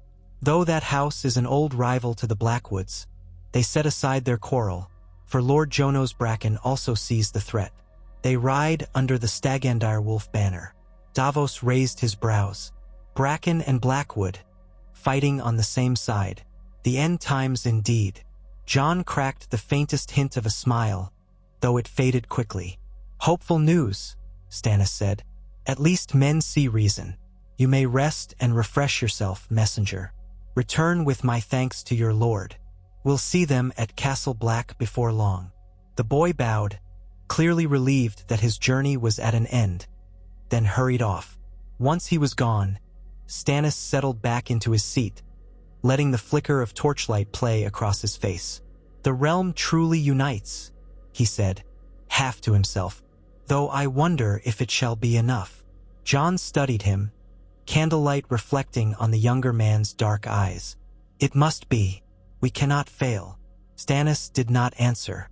Some part of him recalled the fervent words Melisandre used to speak, that he was Azor Ahai reborn, destined to save the world. She had once lit illusions on his sword, naming it Lightbringer. But now that memory felt distant and hollow. If he was destined for anything, it was a duty to defend this realm. If the old gods had chosen him, they did not speak of grand prophecy. They merely demanded that he not falter. At length he said, "Davos, see that we prepare quarters for the Brackens and Blackwoods. Ensure they have provisions. Jon, have your men expand the perimeter of patrols beyond the Shadow Tower if possible. We need to know if the others move in from the west." They assented. Another night's labor began. Endless letters, strategic discussions, rosters of men, shipments of supplies. Stannis worked tirelessly, stoic under the burdens of the crown. 10 days later, a grander force arrived from the south. Nearly 2,000 men bearing the sigils of the Vale. Their banners fluttered in the icy wind at the foot of the wall. An array of falcons and moons, soared over by minor houses allied to House Royce, Waynwood, and Corbray. The news of their coming preceded them by Raven, so Castle Black was prepared. When they finally marched through the gates, their boots crunching the snow, the courtyard filled with more men than it had ever held in living memory. At the head of this Vale column was Lord Yohn Royce himself, a tall man with broad shoulders and a stern set to his jaw. He wore heavy bronze armor in the runic style of the first men, a direct nod to ancient traditions. He came forward, meeting Stannis Baratheon with a measured bow. "Your Grace," he said, "we have answered your call. The Vale stands with you against the dead." Stannis clasped the man's forearm. "Lord Royce, you show great honor in this. You'll find no easy campaign here. Winter is harsh." Royce's eyes flicked across the courtyard, taking in the sight of Black brothers, battered northern veterans, and the swirling gloom near the wall. "The men of the Vale are accustomed to mountain winters, Your Grace. We'll manage. Our only request is that we be given the chance to face this threat head-on, not languish behind these walls." Stannis nodded. "There will be battles enough. For now, you'll quarter your men in the keeps around Castle Black, the Shadow Tower, Eastwatch. Spread them out. That will require many supplies. We'll coordinate with the lords in the north to see you provisioned." Royce seemed satisfied. He, too, kept the old gods, an unusual practice in the Vale, that may have inclined him to trust Stannis's new devotion. As the Vale troops fanned out, commands were shouted, tents were pitched outside the walls. The night soon rang with the voices of men, the clang of arms, the lowing of pack horses. The combined might now at Castle Black was no small thing, enough to deter any petty southern lord, enough to crush the Freys if Stannis so chose. But the foe they faced was not petty. No illusions of an easy victory were to be found here. Jon Snow organized scouting parties in conjunction with Vale Rangers. Tormund Giantsbane, grumbling about tin can southern knights, grudgingly helped them find safe routes for supply wagons through the northern foothills. The once-enemy factions joined in uneasy cooperation. Each day brought them closer to a semblance of readiness, though each day also brought more chilling sightings of whites or glimpses of pale figures in the far distance at dusk. Stannis spent his nights in the Godswood, or pacing the ramparts. On one such night, the wind roared loud enough to shake the torches in their sconces. His fur-lined cloak whipped around him. The stars were faint, obscured by thick clouds. Beyond the wall, darkness stretched, but from that blackness rose a faint, eerie glow, a ripple of pale lights that danced on the horizon like ghosts. Jon stood beside him, gaze fixed on the phenomenon. "The aurora," he said quietly, "or so old Nan's tales called it. People once said it meant spirits of the dead were dancing. I never believed it. Now," Stannis let out a breath, his face set in grim lines. "Now we stand on the edge of a war with those same dead." Neither man spoke further. The lights pulsed, silent and spectral, across the northern sky. Even as the host at the wall grew, news from the south reached them in fragments. Davos's ravens confirmed that Ser Clayton Hollard had reached the twins, only to find the drawbridges raised and Walder Frey refusing all parley. Hollard began a blockade of the fortress, cutting off supply barges on the Green Fork. The Freys, for now, were contained, though it was a slow siege. The risk was that if they received reinforcements from disaffected lords, they might break out. But few lords cared to defend the treachery of the Red Wedding. Further letters told of Kevan Lannister leading a modest force northward, intending to cross the neck soon. The Lannisters had lost much, but Kevan was an honorable man by many accounts, unwilling to see the realm fall. The Tyrells, too, were rumored to be sending a contingent, though their lateness might reflect caution. Or perhaps Mace Tyrell was simply reluctant to commit men to a freezing battlefield.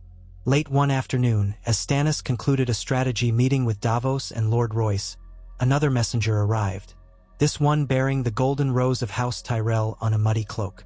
The man was half frozen, having traveled a long distance without enough rest. He knelt awkwardly, offered a sealed parchment. Davos broke the seal, read it, and passed it to Stannis with an uncertain expression. "It seems Lord Mace Tyrell sends 5,000 men, under the command of his son Garland Tyrell. They will make for Moat Cailin and then proceed to Winterfell, to coordinate with us from there." Stannis's brow furrowed. "The Tyrells, who once broke my host at the Blackwater, now march to join me. War makes strange bedfellows." Davos gave a small shrug. "They have a new king and your rightful claim. The threat to the realm is dire.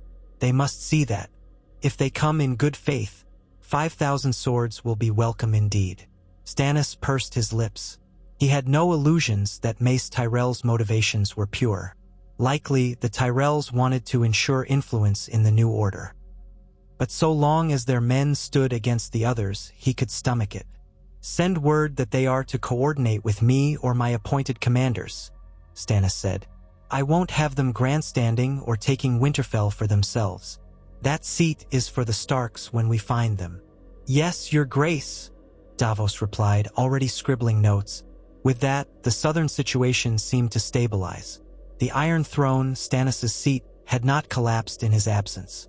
The small council obeyed his instructions, managing King's Landing with the tacit support of many houses who now recognized him as the undisputed ruler. Cersei was imprisoned, Tommen was in the care of the faith, and the old animosities with the Lannisters had cooled under Kevan's contrition. The Targaryen question lingered in rumor, whispers that Daenerys Stormborn commanded armies and dragons across the sea, but no fleet flew her banners in Westeros yet.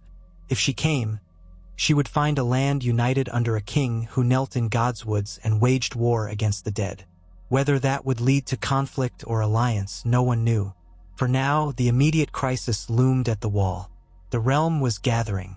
In the early morning light, columns of men drilled in the yard. Vale pikemen side by side with northern spearmen, Stormland knights clashing with practiced swords against the Black Brothers, learning how to fight in the cold. Stannis walked among them, his presence quiet but imposing. Now and again, a man would ask him for an opinion on strategy or a point of technique. He gave curt, honest answers. He demanded discipline, for discipline was the only shield against chaos. The old gods heard his footsteps at twilight, when he knelt by that meager weirwood behind the castle. He offered no sacrifices, no flamboyant prayers, only the hush of the wind, the swirl of stray snow, the silent question. Will it be enough? In the carved face of the tree, he sometimes thought he saw understanding. He rose, the frost crusting on his boots, unwavering in his resolve. The final spark came on a night darker than any in living memory. No moon shone, and thick clouds smothered the stars. Patrols along the top of the wall carried torches, peering into the blackness. The temperature dropped so sharply that the breath of the watchers froze on their beards, and torches burned low, as if the cold were devouring their flames. Near the second hour past midnight, a horn blast sounded from the eastern watch post. One blast for rangers returning, or for wildlings sighted. Then a second blast. That meant something else, some danger. Then, after a terrible pause, a third blast echoed, reverberating through the night. 3 blasts, the call for the others. Alarms rattled Castle Black awake. Men scrambled from their bunks, grabbing weapons. The courtyard flared with torchlight and the clatter of steel. Stannis rushed from his modest chambers, half-armored but grimly determined, meeting Jon Snow and Tormund at the base of the wooden steps that led to the top of the wall. "Is it them?" Jon demanded of the nearest Black brother, who stood wide-eyed, panting. The man nodded, terrified. "Riders on dead horses, glimpsed by the East Watch. They vanish into the dark, then reappear. The wind is howling with them." Stannis wasted no time. "Man the defenses. Light every fire, every torch. Send men to the top of the wall with barrels of oil. The dragonglass stock. Distribute it. If the others ride for Castle Black, we meet them head-on." Jon sprinted off to gather the Night's Watch. Tormund spat a curse and hollered at his wildlings to form up. Stannis turned to Davos, who had emerged behind him, breath pluming. "Fetch Lord Royce, the Vale Knights, and every commanding officer. We hold the walls. If they come from another direction, we must be ready." Davos bowed hurriedly and dashed off.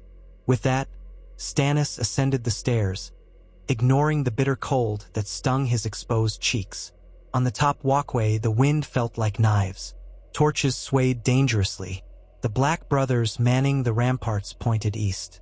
Stannis looked, straining his eyes. Through the swirling darkness, he thought he saw movement. A flicker of pale shapes, a sense of dread. The horns sounded again, echoing. Below, the courtyard filled with men, the Vale Knights forming ranks, the Stormlanders unsheathing swords, the Northerners readying bows. The watchmen on the wall readied arrows, though if White Walkers approached, normal arrows would be of little use. Dragonglass arrowheads were hurriedly passed out. Then the wind shifted, as though some immense presence moved in the darkness. A hush fell over the men on the wall, an almost supernatural silence. Stannis' heart hammered, but he kept his face set. If panic took them, they were lost. He stepped forward, calling out to the watchers. "See anything?" One black brother, eyes wide, shook his head. "They were there, your grace, like ghosts in the dark." Then they faded. Stannis stared into the blackness. The tension was unbearable. Every muscle coiled. Minutes passed like hours. No horns, no shapes. Had it been a test? An illusion? The others were cunning. They might only want to sow terror or probe the defenses. Finally, after what felt like an eternity, the gloom remained silent. Stannis ordered watch doubled at every tower. No one slept. The night stretched on without further alarm. Men huddled at their posts half frozen. Some prayed under their breath, to the Seven, to the old gods, to any deity who might listen. When the dawn came, a feeble gray that barely lifted the shadows, there was still no sign of a direct attack. Yet the watchers who had glimpsed the dead riders were adamant. The others had come close. They had tested the wall. Stannis, haggard from the sleepless vigil, stood in the courtyard with Jon and Davos. "They're not mindless," he said. "They wanted to see how we would respond." Jon exhaled. "Then we've shown them that we stand ready. Perhaps that will deter them." Tormund, lurking behind them, growled. "Or perhaps they just like to play with their food. We'll see what happens when they bring their full might." The day's pale light revealed anxious faces among the men. The rumor of White Walkers so near the wall circulated, stoking fear. Stannis addressed them in stern words, reminding them that they had prepared for this, that the ancient enemy would not find them unawares. If a true attack came, they would stand firm. Some found courage in his resolve, others still trembled. Even the bravest among them knew that such a war had not been fought in thousands of years. Thus began a new phase of the vigil, constant readiness.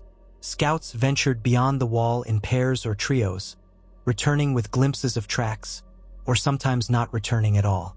Every time a horn blew, men scrambled to arms. Sleep became precious and fleeting. Still, the realm's forces continued to gather. Garland Tyrell's 5,000 men eventually arrived at Winterfell, where they joined with the Manderleys and smaller northern houses. A few hundred of them pressed on to Castle Black, but most remained scattered along the roads south of the wall, ensuring supply lines were guarded and scouring out any pockets of Ironborn raiders or bandits. Occasional letters brought news of the ongoing siege at the Twins, stalemated but stable. Walder Frey had not budged. The rest of the Riverlands seemed relatively calm under the watchful eyes of newly promoted local lords loyal to Stannis. The Iron Throne's seat in King's Landing faced its own challenges. Merchants complaining about taxes, the faith pressing for moral reforms. But no new wars had erupted. In a twisted way, all of Westeros waited with bated breath, aware that the real battle was in the far north. Weeks turned into a cycle of unrelenting tension. The days shortened, nights lengthened, the cold deepened. At times, the temperature was so fierce that men risked frostbite just standing on guard. Yet no massive horde of White Walkers appeared. Some old hands in the Night's Watch said the others were waiting for the heart of winter, when the realm was at its weakest. Others whispered that the presence of so many living warriors might have given them pause. Or maybe they were gathering in the deeper north, forging an army of whites out of every dead wildling or creature they found. Stannis' own mood grew more solemn by the day. He kept faith with the old gods, making a point to stand vigil in the Godswood when he could. He also presided over joint councils with Jon Snow, Tormund Giantsbane, Lord Yohn Royce, Garland Tyrell, who had now arrived at the wall with a few hundred men, and other notables. They discussed the possibility of a preemptive strike deep into wildling territory, but every scout's report showed that was folly. There was too much ground to cover, too many ways to be surrounded. Among the lesser tasks, one day's ravens brought an unexpected note. A rumor that a young Stark, Rickon, had been sighted near the port of White Harbor under the protection of wild folk from the island of Skagos. Another rumor claimed Arya Stark had been glimpsed in the Riverlands. Such tidings were unconfirmed, but they sparked hushed excitement among the northern lords. If a trueborn Stark was found, Stannis would keep his pledge to restore them to Winterfell. That vow, more than any other gesture, solidified the North's loyalty to him. But the White Walker threat took precedence over all. If the living lost the war for the Dawn, no seat of Winterfell would matter. Finally, the day that so many had dreaded came with a sudden fury. It was near midnight on a night black as obsidian. The watchers along the wall heard nothing at first, saw no movement in the gloom. But a wave of cold more piercing than any they had felt swept in from the north, as if the wind itself carried death. Torches sputtered, the flames diminishing as if starved of air. Then came the horn blasts, 1, 2, 3, over and over, repeated, frantic, echoing in the darkness.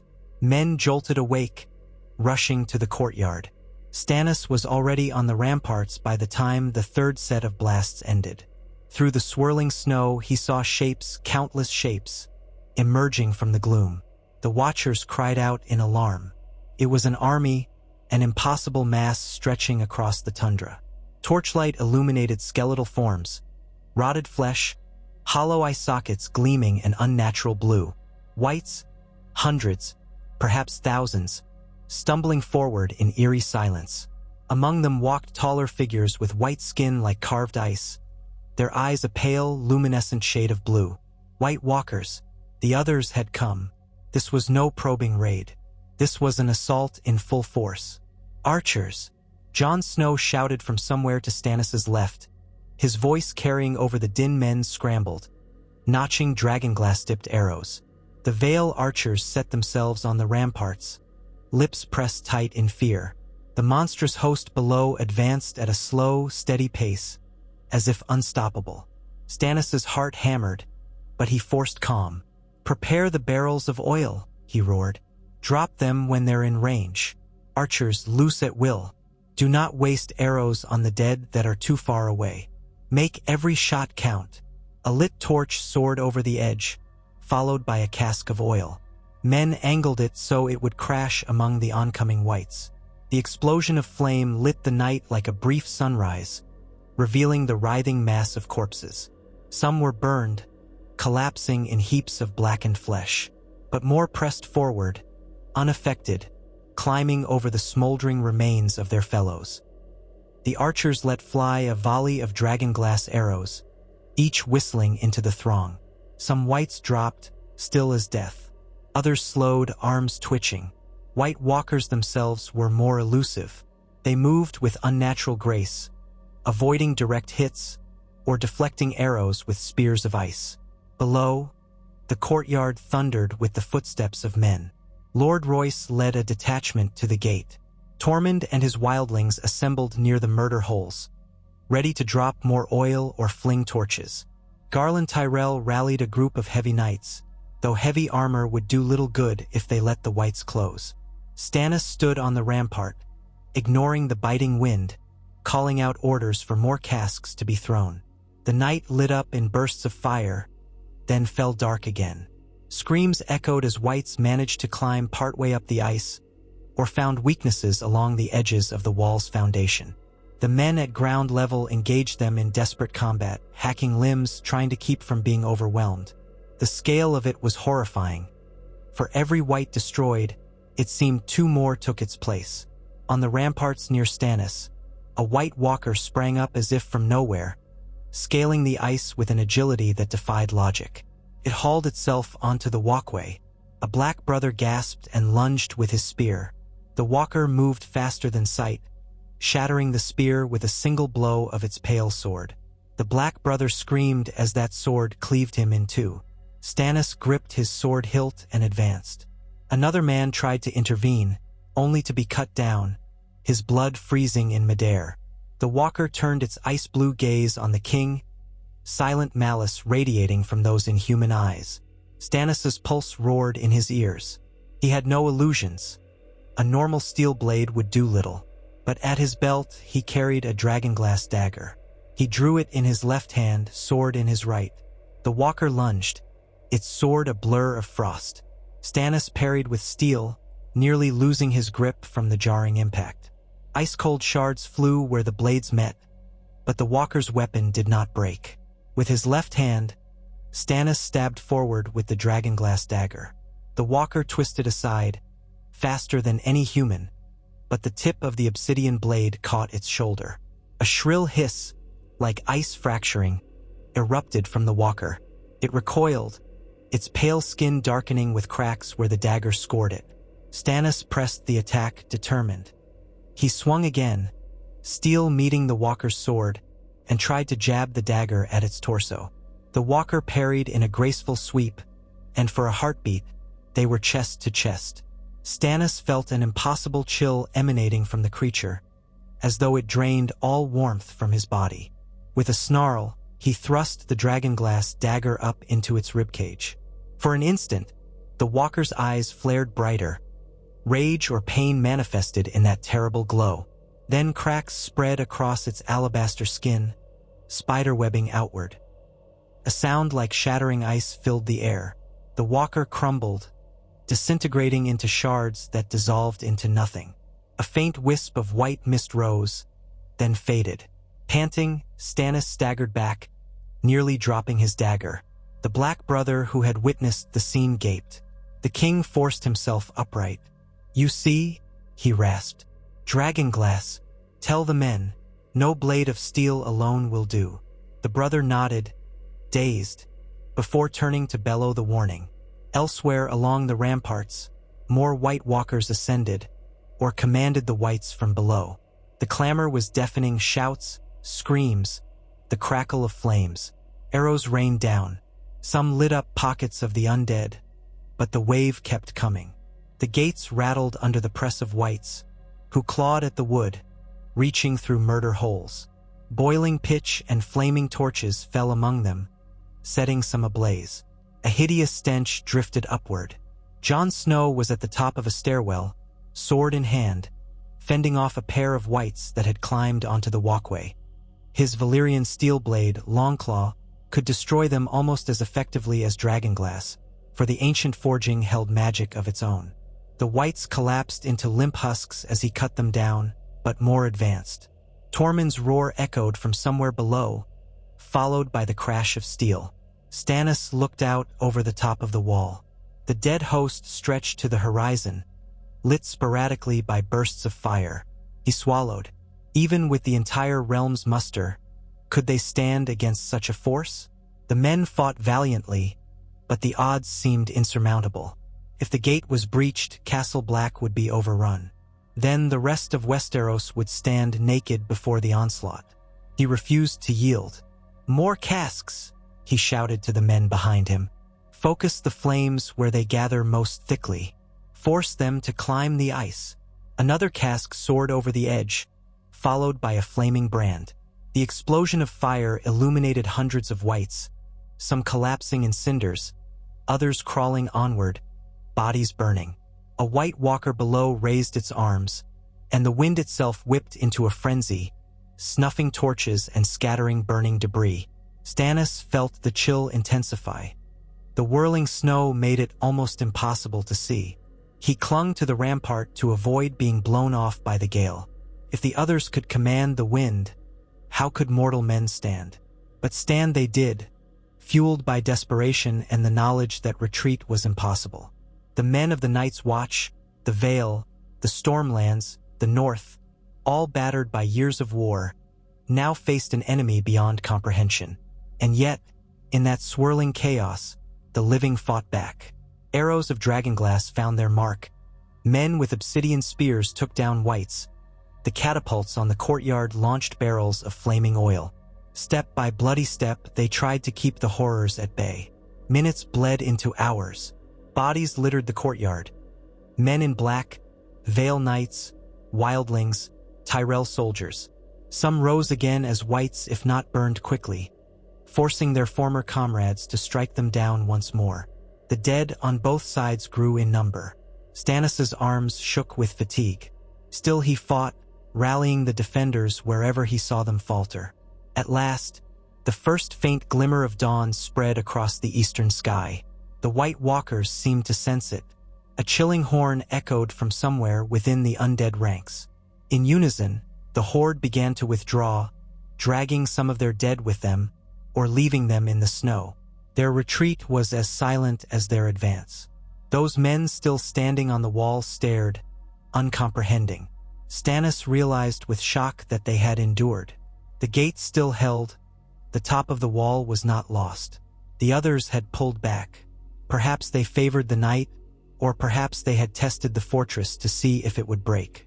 Or perhaps they were not finished. When the sun's first rays peeked over the horizon, it revealed a battlefield of horror.